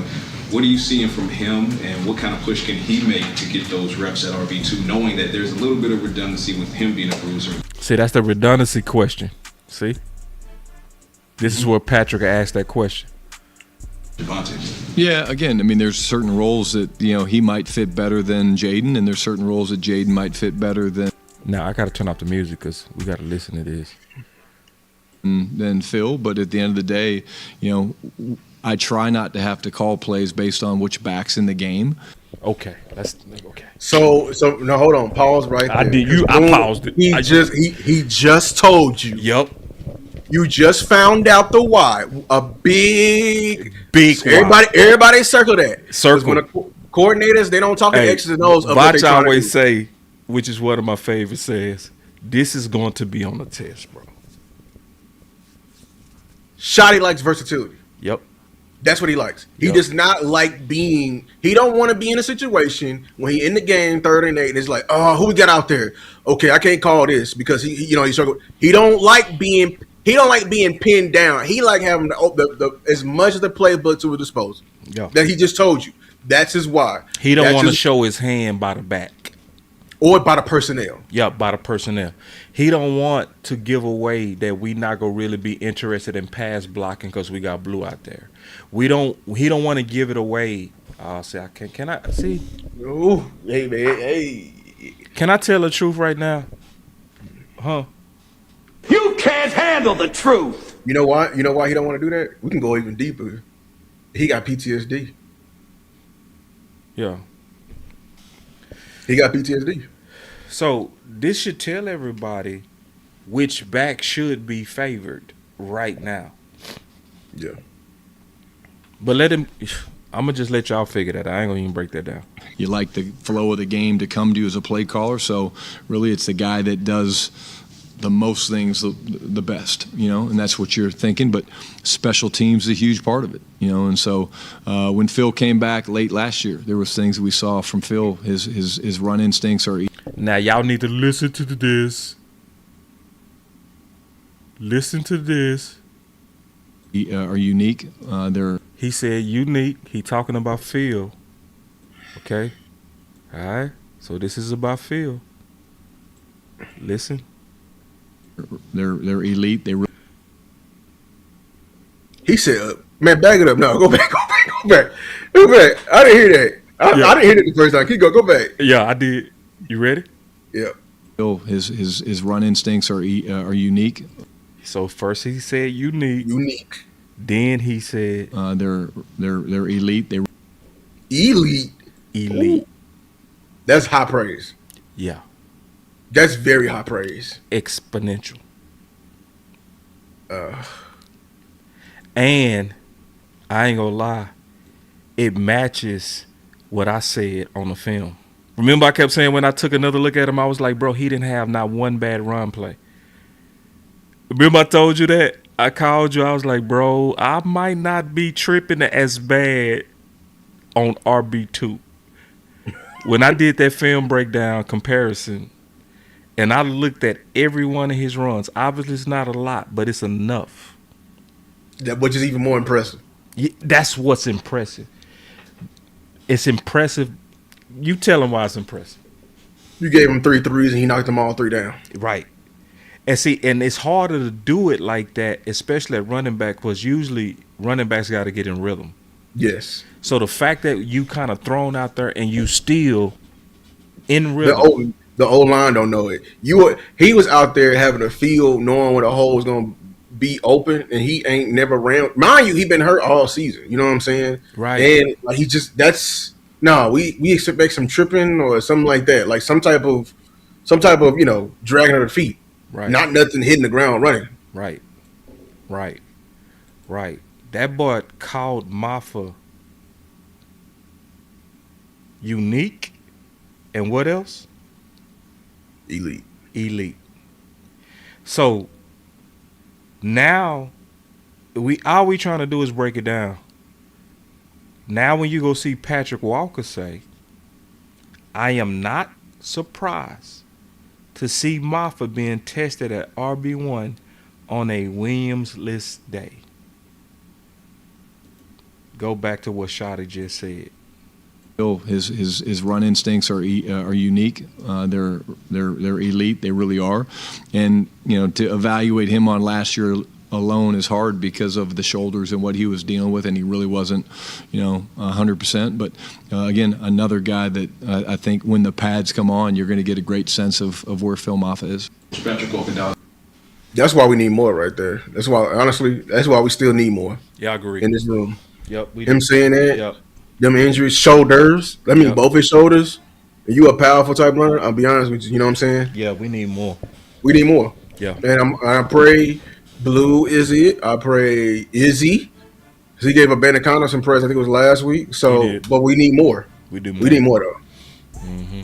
I'm not trying to be in a situation where last year where Miles went down and we had nothing. Right. I'm also not going to ignore the tone of that.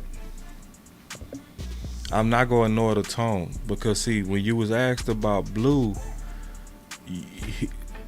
we just being honest about the head coach, right? He talked about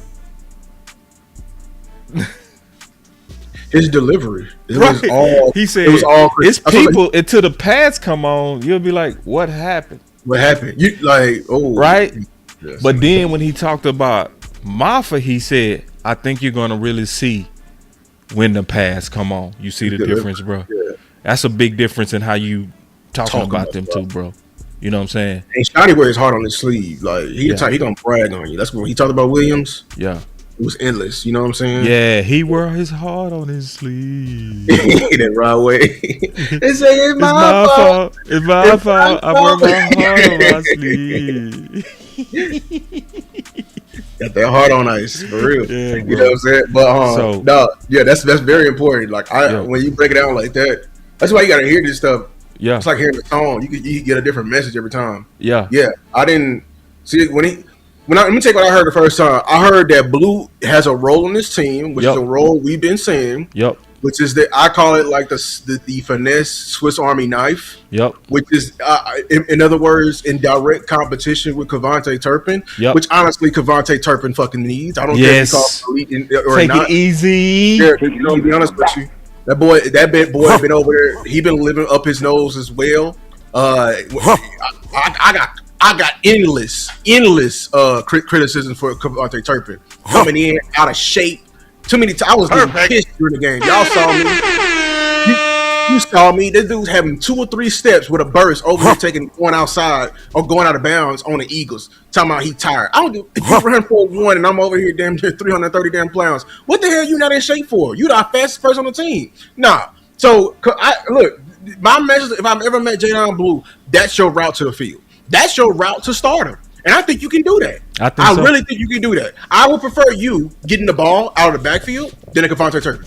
Yeah. I don't want to see Kevontae Turpin anymore in the backfield. I want to see Blue in the backfield way over Turpin. I think Blue should take all the reps from CeeDee Lamb and Turpin. I don't want to see no more receivers in the backfield.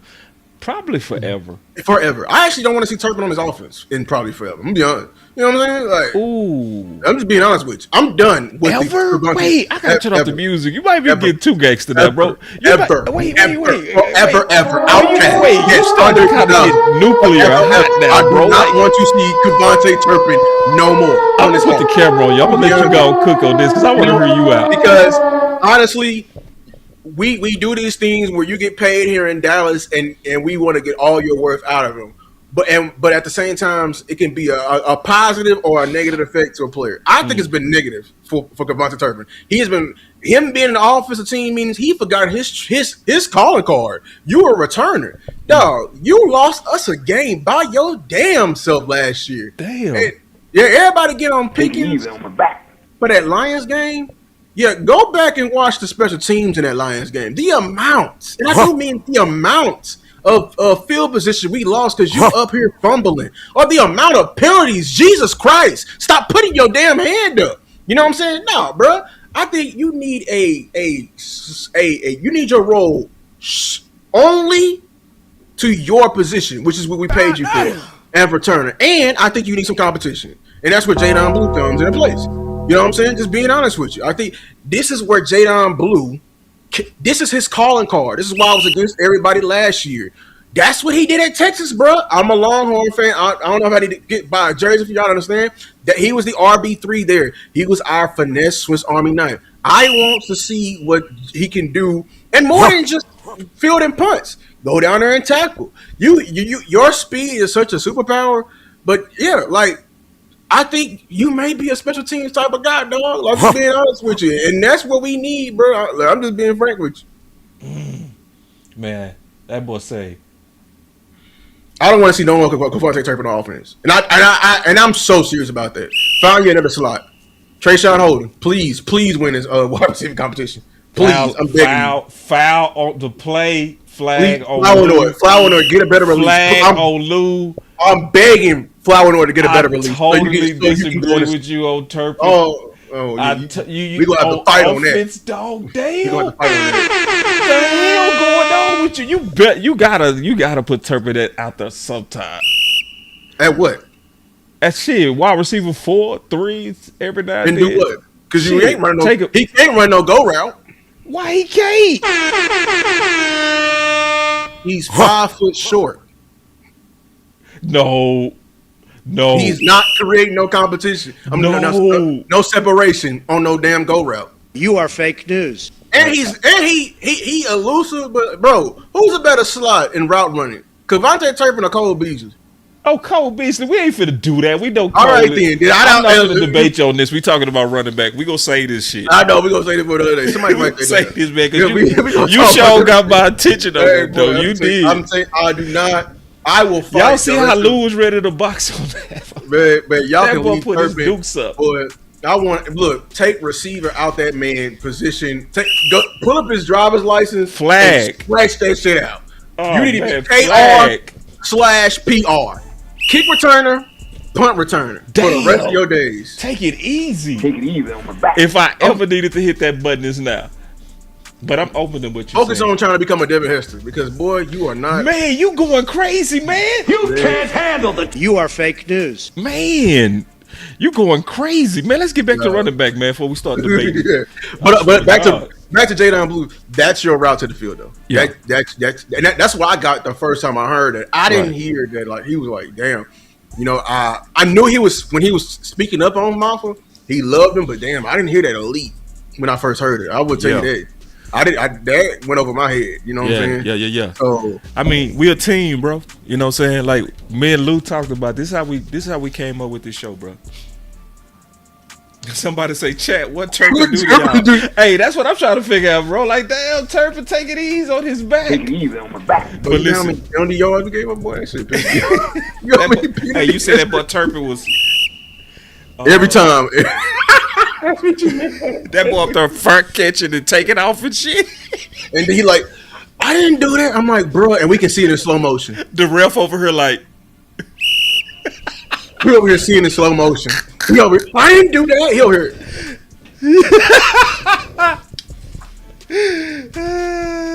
Nah, bro, stop running routes. Yeah, man, I'm with you, common sense, man. That boy Lou going crazy. But hold on. Let's get back to this though, because we talking about this built. Let's talk about, because this is how we came up with the show. Because see, it's a couple of things that you heard Lou and I talk about that you hardly hearing anything about. It should be real loud in the streets about the clues they giving away, especially the Marty Ball clues. Some of this, I think, is the messengers. I really do. Yeah.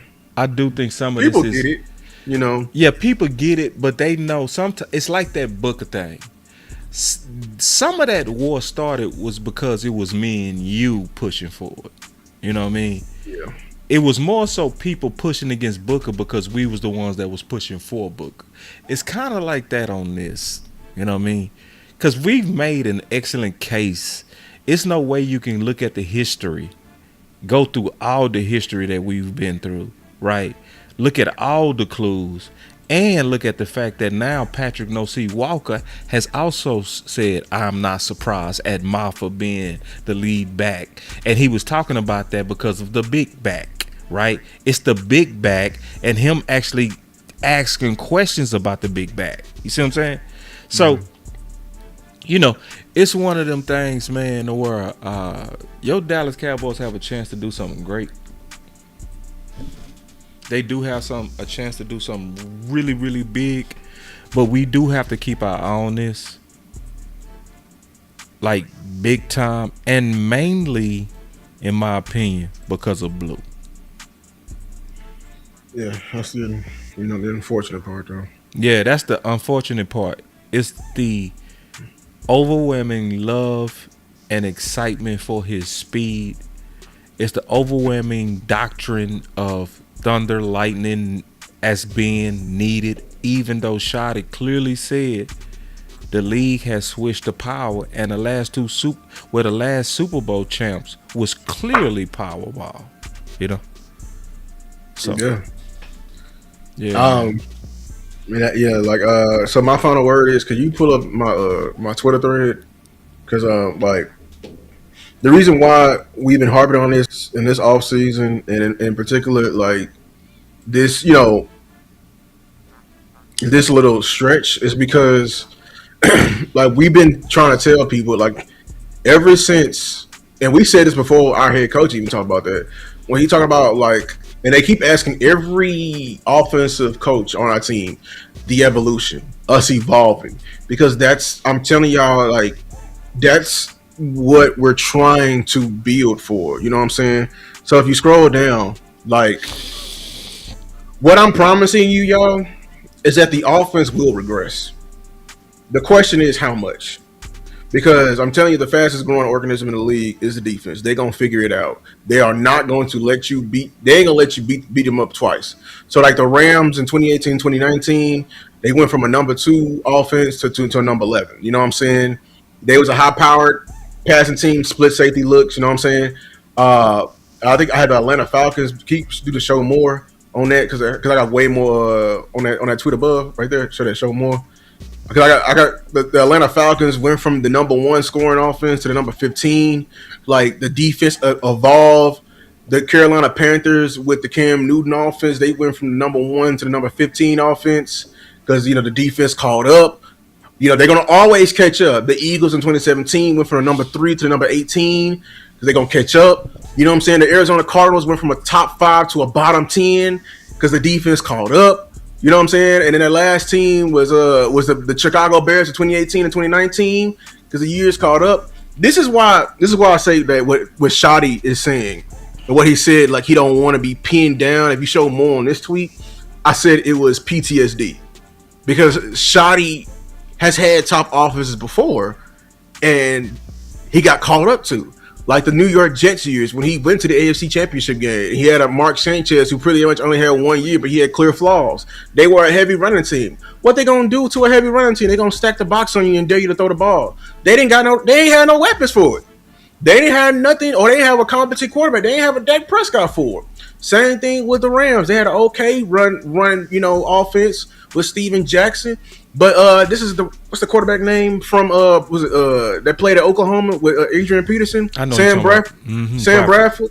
Bradford was limited. You know what I'm saying? Like, that's why I keep telling you, this Marty Shotty ball, it works. It works with lower talented quarterbacks. You know what I'm saying? But at the same time, when the defense catch up, they gonna try to expose that weakness that you're trying to hide. Yeah. You know what I'm saying? And this is why he want guys out there, you know what I'm saying, that that can help them with the evolution. But here, look, I got some regressions in here, but this is what I'm trying to build. Keep going down to the next. Before I want to talk about this real quick that you talked about. This reality right here. Oh yeah. So this is another thing that's, while we still believe bringing in as a white, Zamir White or a Chubb. Yes. Makes sense because it's too much on the line for the running back room and the offense evolving. What Lou is saying is this: if we don't evolve heavily, even into Marty ball, because the magnet of those two number ones, right, is gonna help our offense. There's a big chance we go take a dip. Huge dip. Now, I listened to Shotty today, and Shotty, the only reason we probably might not is because he's been an offensive coordinator for so long. Mm-hmm. And he started talking about the trends and what worked. We got things that build off those trends. Yes. He started talking about the slant was working. Y'all kept talking about the slant was working. He said that today. Mm-hmm. Y'all, like you said, the most and the fastest evolving organism is a defensive. NFL defense. An NFL defense. And they started, taking jumping inside, taking away the slant. So now he has to have counters. He's building counters. But we also need evolution with his counters. Yeah, like you got, that's just one route. I already know the game that they took it away. It was a Lions game. Yeah, that was the first D coordinator. It was a fresh D coordinator too. That was his first year. He started taking George Pickens slants away. You know what I'm saying? But the reason why, because we're bound to evolve. Hit that show more on that. Some of the great offenses that survived this right here. Okay. They were ready for the evolution. The one I want to highlight, because I think we're built very much so similarly like, is the great years of the 2018, 2019, and the 2020 Chiefs. Yeah. A lot of people don't understand they were a top 3, top 4, top 5 offense, and they regressed to probably just top 10 in them years because y'all know what was the big change that they made. Pat Mahomes started doing. They started taking away the explosive play. Yeah, and they started making him the play. League started running more too high. Yeah, they started taking away his deep ball. They took it away because like, man, Tyreek Hill. You know what I'm saying? All that was just entirely too dangerous. You blowing the top off, that was what killed us. They took that away and they started making him beat basically the evolution that Tom Brady had to do. Take the power of the check down, the power of the inner underneath, and what the Chiefs did, and they're doing this year again, the power of the run game, the light boxes. When they won a Super Bowl, a lot of people do not give credit for is how much that run game punished, and I do mean absolutely punished them light boxes. Yep. You know what I'm saying? And how much they got behind the running game. They got behind. Yep. Every time it got shaky. Like, you know what I'm saying? When they was feeling it, like, okay, we can feel the defenses in the Super Bowl, they was like, okay, let's run it out. We can stabilize himself. You know what I'm saying? Hold on, Pat. Don't take your shots yet. Let's weaken them a little bit. You know what I'm saying? With that, I think that's our counter. You know what I'm saying? That's what we need to the similar approach. The changing of the gear. Yes, because that's honestly, this is what defenses they already started to do. They're going to do to us. We're going to see a lot more too high shell. Yep. They're going to take away our explosive play. Yep. You know what I'm saying? So that's why he's talking about moving and keeping the slant open. But also, what we're going to need with the short game is a deadly run game. And I think we built even more dangerous than them Chiefs years because guess what? We got 3 maulers inside. Yep. You know, they had some guards too with Trey Moore, but this is what I'm trying to do. This is my final word. And I think I had one more where Shotty actually had a successful evolution. He only had 1 year where he outlasted the defense, and that was his Seattle years because that's when he had a very much so balanced attack. with his run game, and he had like capable weapons on the outside with the Seattle Seahawks. Right. And see, I'm glad you said that because, hold on real quick. So what Lou is talking about, and still dealing with what we're talking about today, he's basically final word is changing gears. I just think that the guys that adjust the best as play callers during the game that can change gears, those are the really great ones. He's not lying. And that's what he's talking about right here. So that's why he was giving the trends of, man, I be pulling out them clips perfect, bro.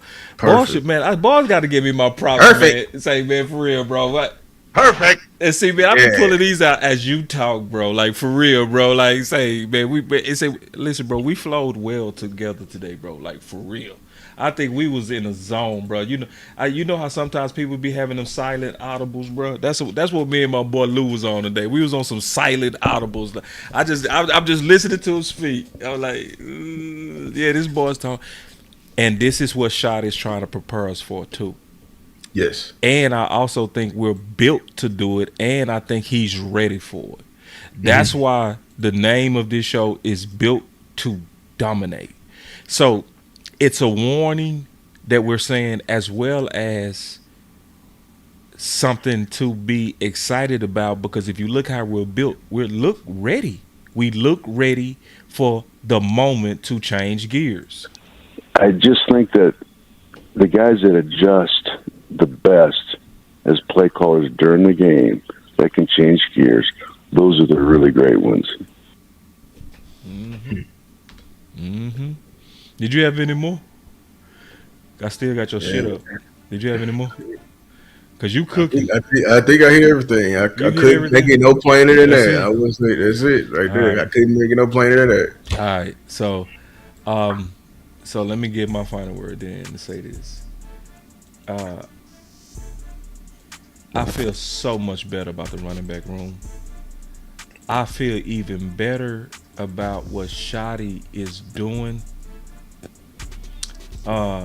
Because it says a lot to me about his fairness and his common sense to start Mafah this week in the absence of Williams. Because, see, if you out there preaching, right, that we compete every day, let's keep it real. Mafah and Blue competed last year. If we being honest with the body of work, based on body of work, not just week 18, from preseason all the way to the last game, I have to give the edge to Mafah. And to see Brian do that is exactly what I wanted to see. And he said something that also confirmed that we wasn't crazy again, Lou, today. He talked about, when he was talking about the captains, he talked about how it was important to have one voice. Because people thought we was crazy when I pointed out that Jerry contradicted him when he was talking about competition. Remember, we started showing him drinking that water and there was no water in there because he had that nervous energy. Because he talked about Booker not starting and having to earn it. And then Jerry came out right behind him and said, it's just common sense. When you pick a player, right, you're betting on him. You pretty much bet your bottom dollar that you got it right, which contradicted Shotty. Yes. You didn't see Jerry and them with Brian no more. I got a show idea for you. What's that? Shotty's coaching evolution. That's a good one. Because I'm finna incorporate it. It's a lot. It's some things that he had made mistakes on last year, but you can see he's being intentional about it to fix those mistakes. Yeah. I'll give you one, and then you gonna feel me. I already do, man. You killing it. It's the cross training with Mike, the Mike linebacker, the green dot. Okay, no, keep going. They already talked about earlier. Like they've like this week they've been giving a lot of people the green dot and starting Overshown there. That's fixing one of their biggest errors that they made last year that I critique them all the time. How the hell did you only train Jack Sanborn for the mic last year? And you get when he went down because of injury, and Kenneth Murray took over, he had to learn on the job. That was a grave mistake. Shane, man. Boy, I'm gonna tell you, you so right. I was thinking about the same thing today. It's crazy how like football be. And I was thinking about that. I was thinking like, it wasn't just that the linebackers' talent was wrong. The whole plan was wrong. The plan was shit. You train one singular person to be the green dot. Yeah.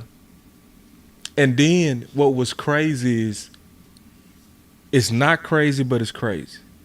You took a guy that always played weak or strong side. Yes. And made him your green. Oh boy, and you made we made I do need to do it. I do need to show that. Yes. I do need to do a show. I've been thinking about. I've been wanting to do. I thought about that show today, bro. What you just said is confirmation. I need to do it because I just want to show people. Let's just show y'all Sanborn at Chicago. Yes. See, we got us a chat, right? And I remember the day Sanborn was announced. The first thing I did is looked at his film.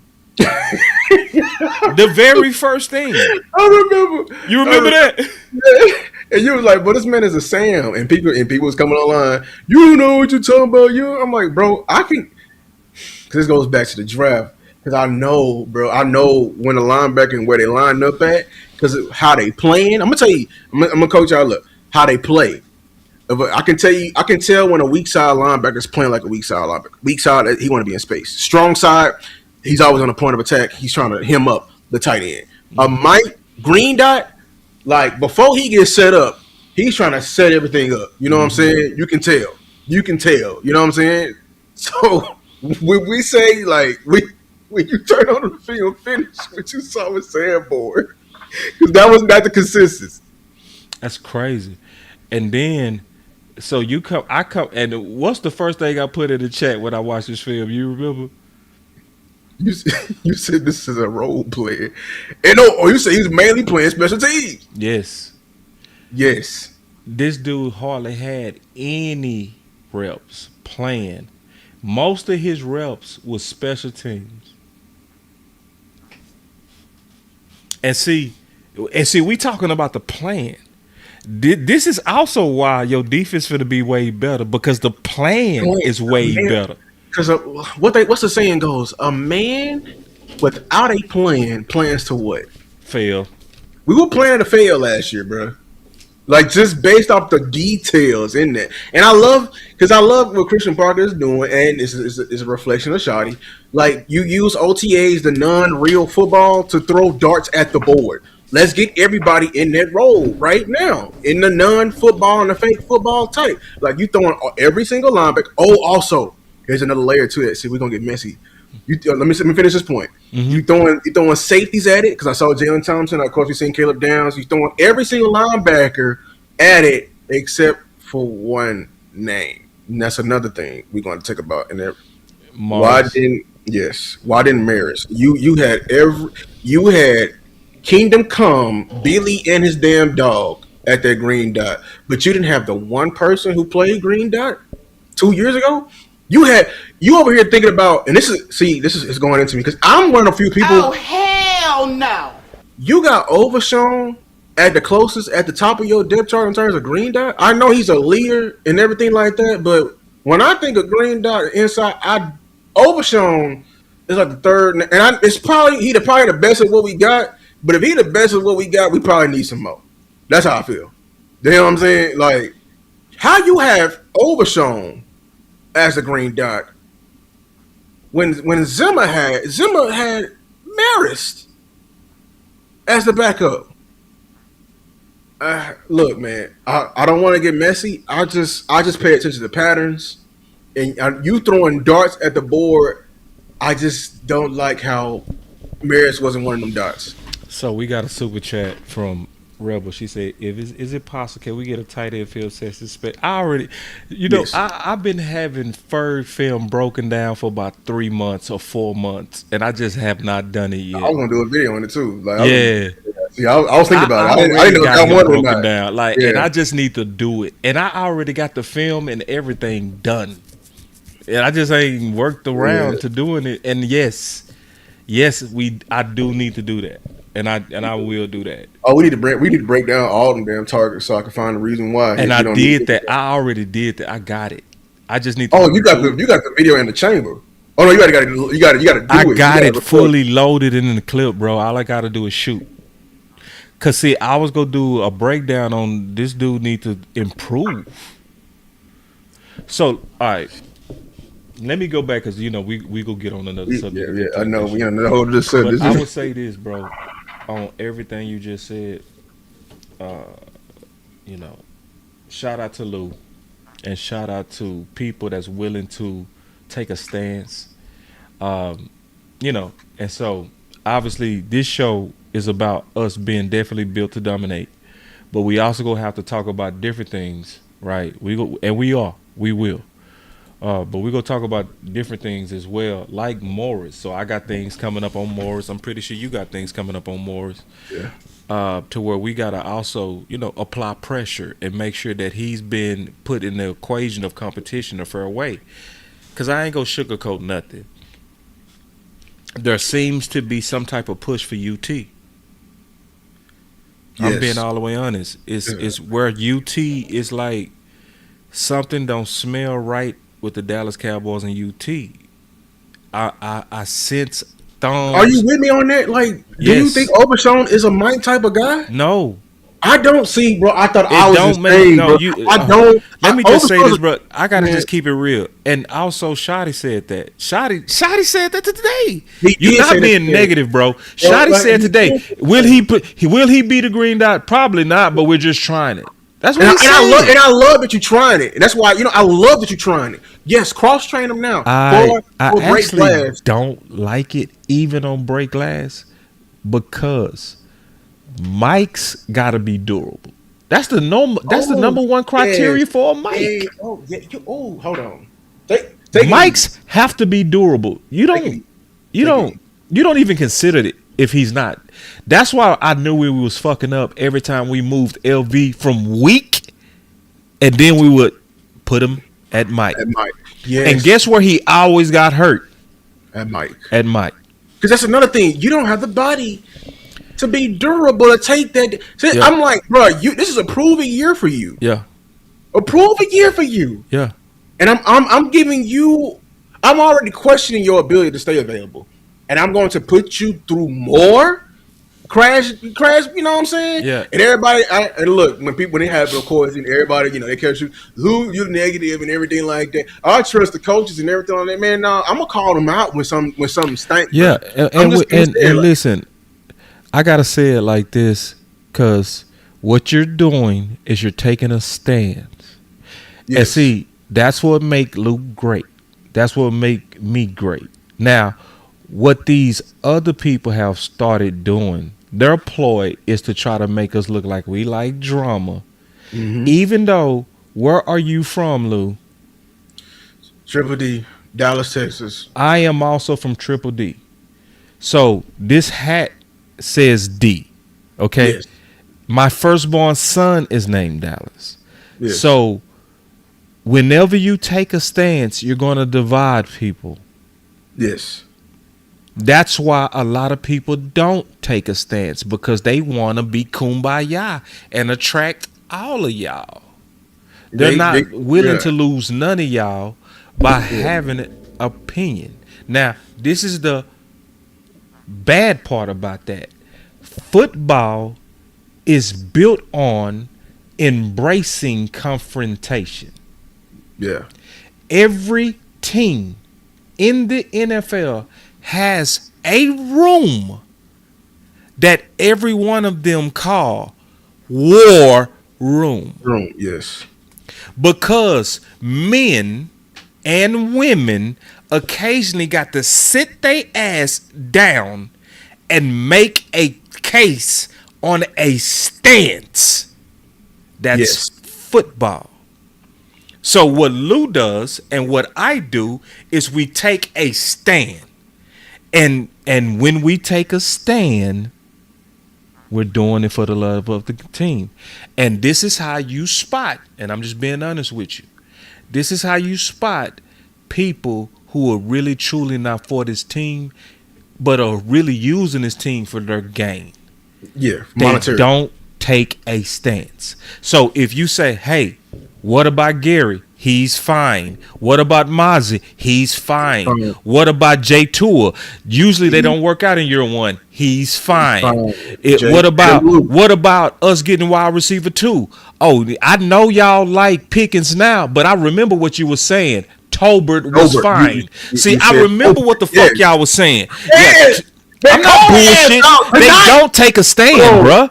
Bro. So tonight, take a stand. Yes. They be so bold with this shit. Yeah. So bold. Yeah. So take bold, a stand, bro. You are comfortable. Let me tell you, this is my message to y'all.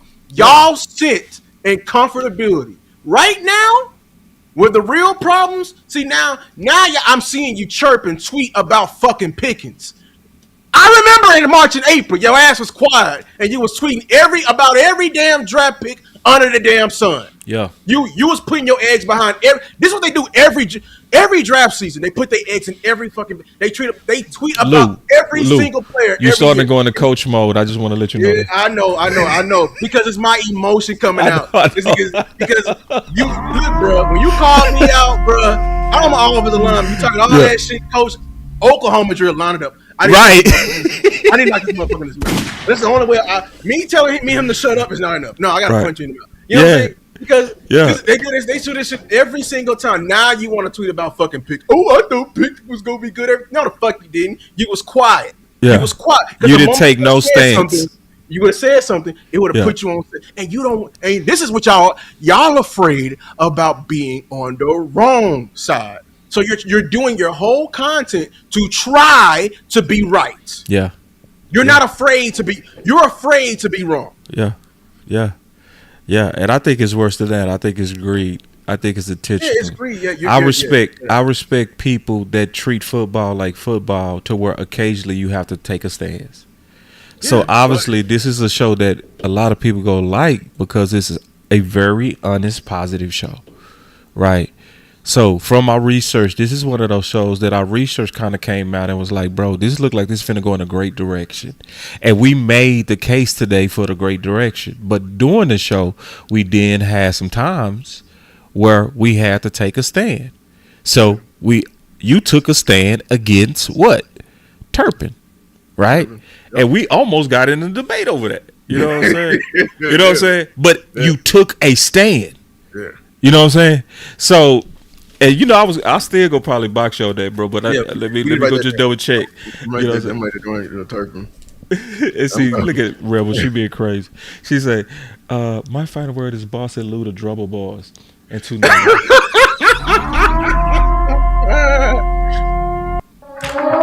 Hey, I promise you, I wear that badge with honor.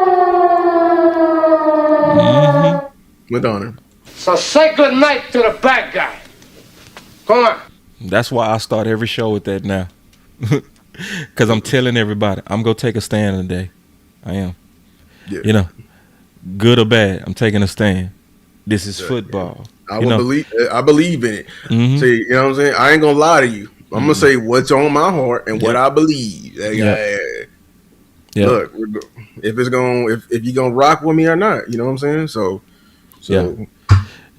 So anyway, listen, I'm gonna keep moving, man, because I see the game. I see the game. I see especially when I saw people talking about Pickens, bro. You know, it was like that's so fake, bro. I'm just watching all these old fake. You know what I'm saying?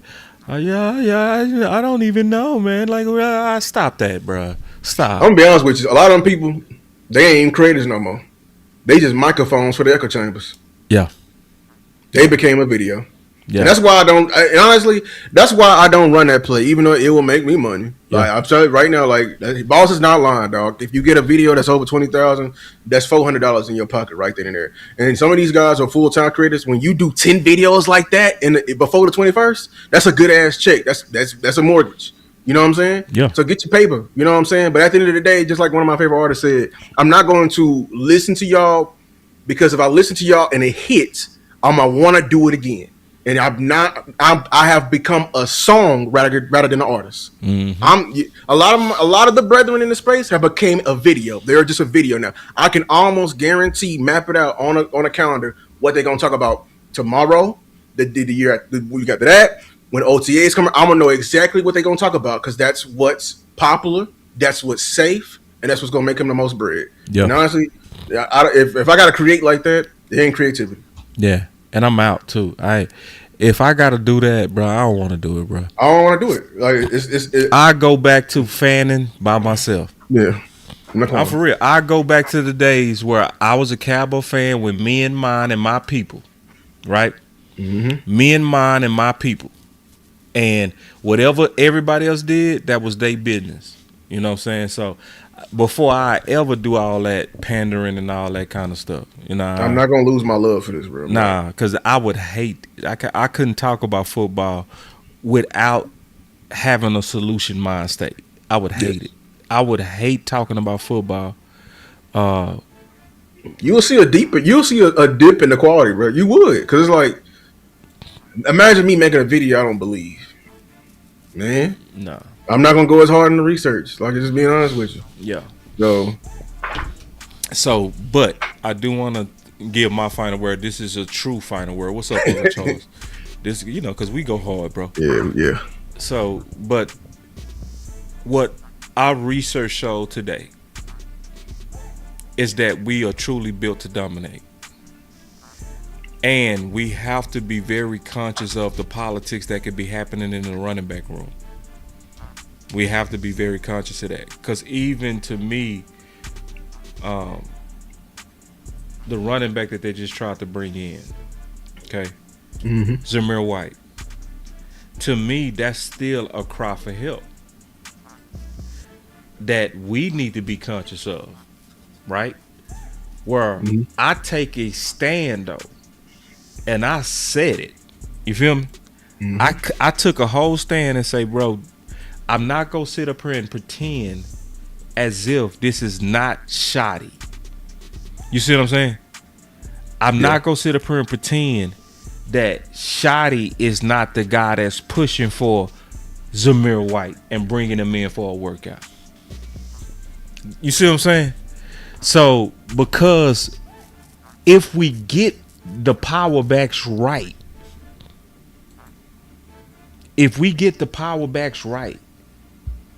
we can execute the vision of Mike Marks, where he talked about, if it was me in the current NFL, I would get an H-back and I would just splatter them dudes. And he said that because he said, I've been noticing a trend around the league. Because it became a passing league, defense adjusted and the linebackers became more tweeners. So the NFL is not built to be able to handle a physical run game. And ever since he said that 3 years ago, is it a coincidence, Lou, that your previous Super Bowl winners all came behind the run game? And most importantly, your Dallas Cowboys, on my final word, is built better than most of these teams. I'm dead ass on that too, bro. I'm dead ass on that. We not only had an offensive line, Man, we got some dog ass receivers, man. And we got dog ass receivers. And we got a dog ass quarterback. Yeah, you can And tell we the got a Seahawks dog ass quarterback. Tell the Seahawks I said it. For real. We got the middle three. And ain't that what Shotty talked about? The middle three? Mm-hmm. We got the middle three already ready to go.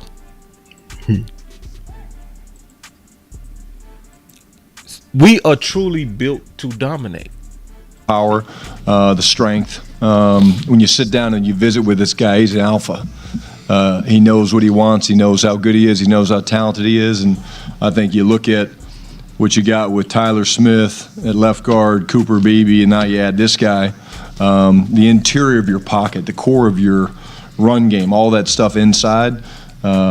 We want to move people, and we want to own the line of scrimmage, and this is a guy that gives us a chance to do that with the pieces we have in place. His knowledge, I've been tracking him for a couple of years now. He's an incredible mind when it comes to not just the run game, but just how to attack defenses and how to get favorable leverage and things like that. But physical is the first thing that kind of jumps out at me. We're going to go based on how our offensive line goes, and they're going to play really, really physical. They're going to be tone setters, if you will, and that's very exciting. They know that we're going to have a very clear and communicated standard for what we expect from them. For me, that's going to start in the offensive line room, and I'm very excited about developing a relationship with those guys. But also, like I said, I need to have that same relationship with Dak. I need to have that same relationship with CD. So my time's going to be spread a little bit more in that way. But it's going to start in the offensive line. Succeed where Papa Shotty failed, Shotty.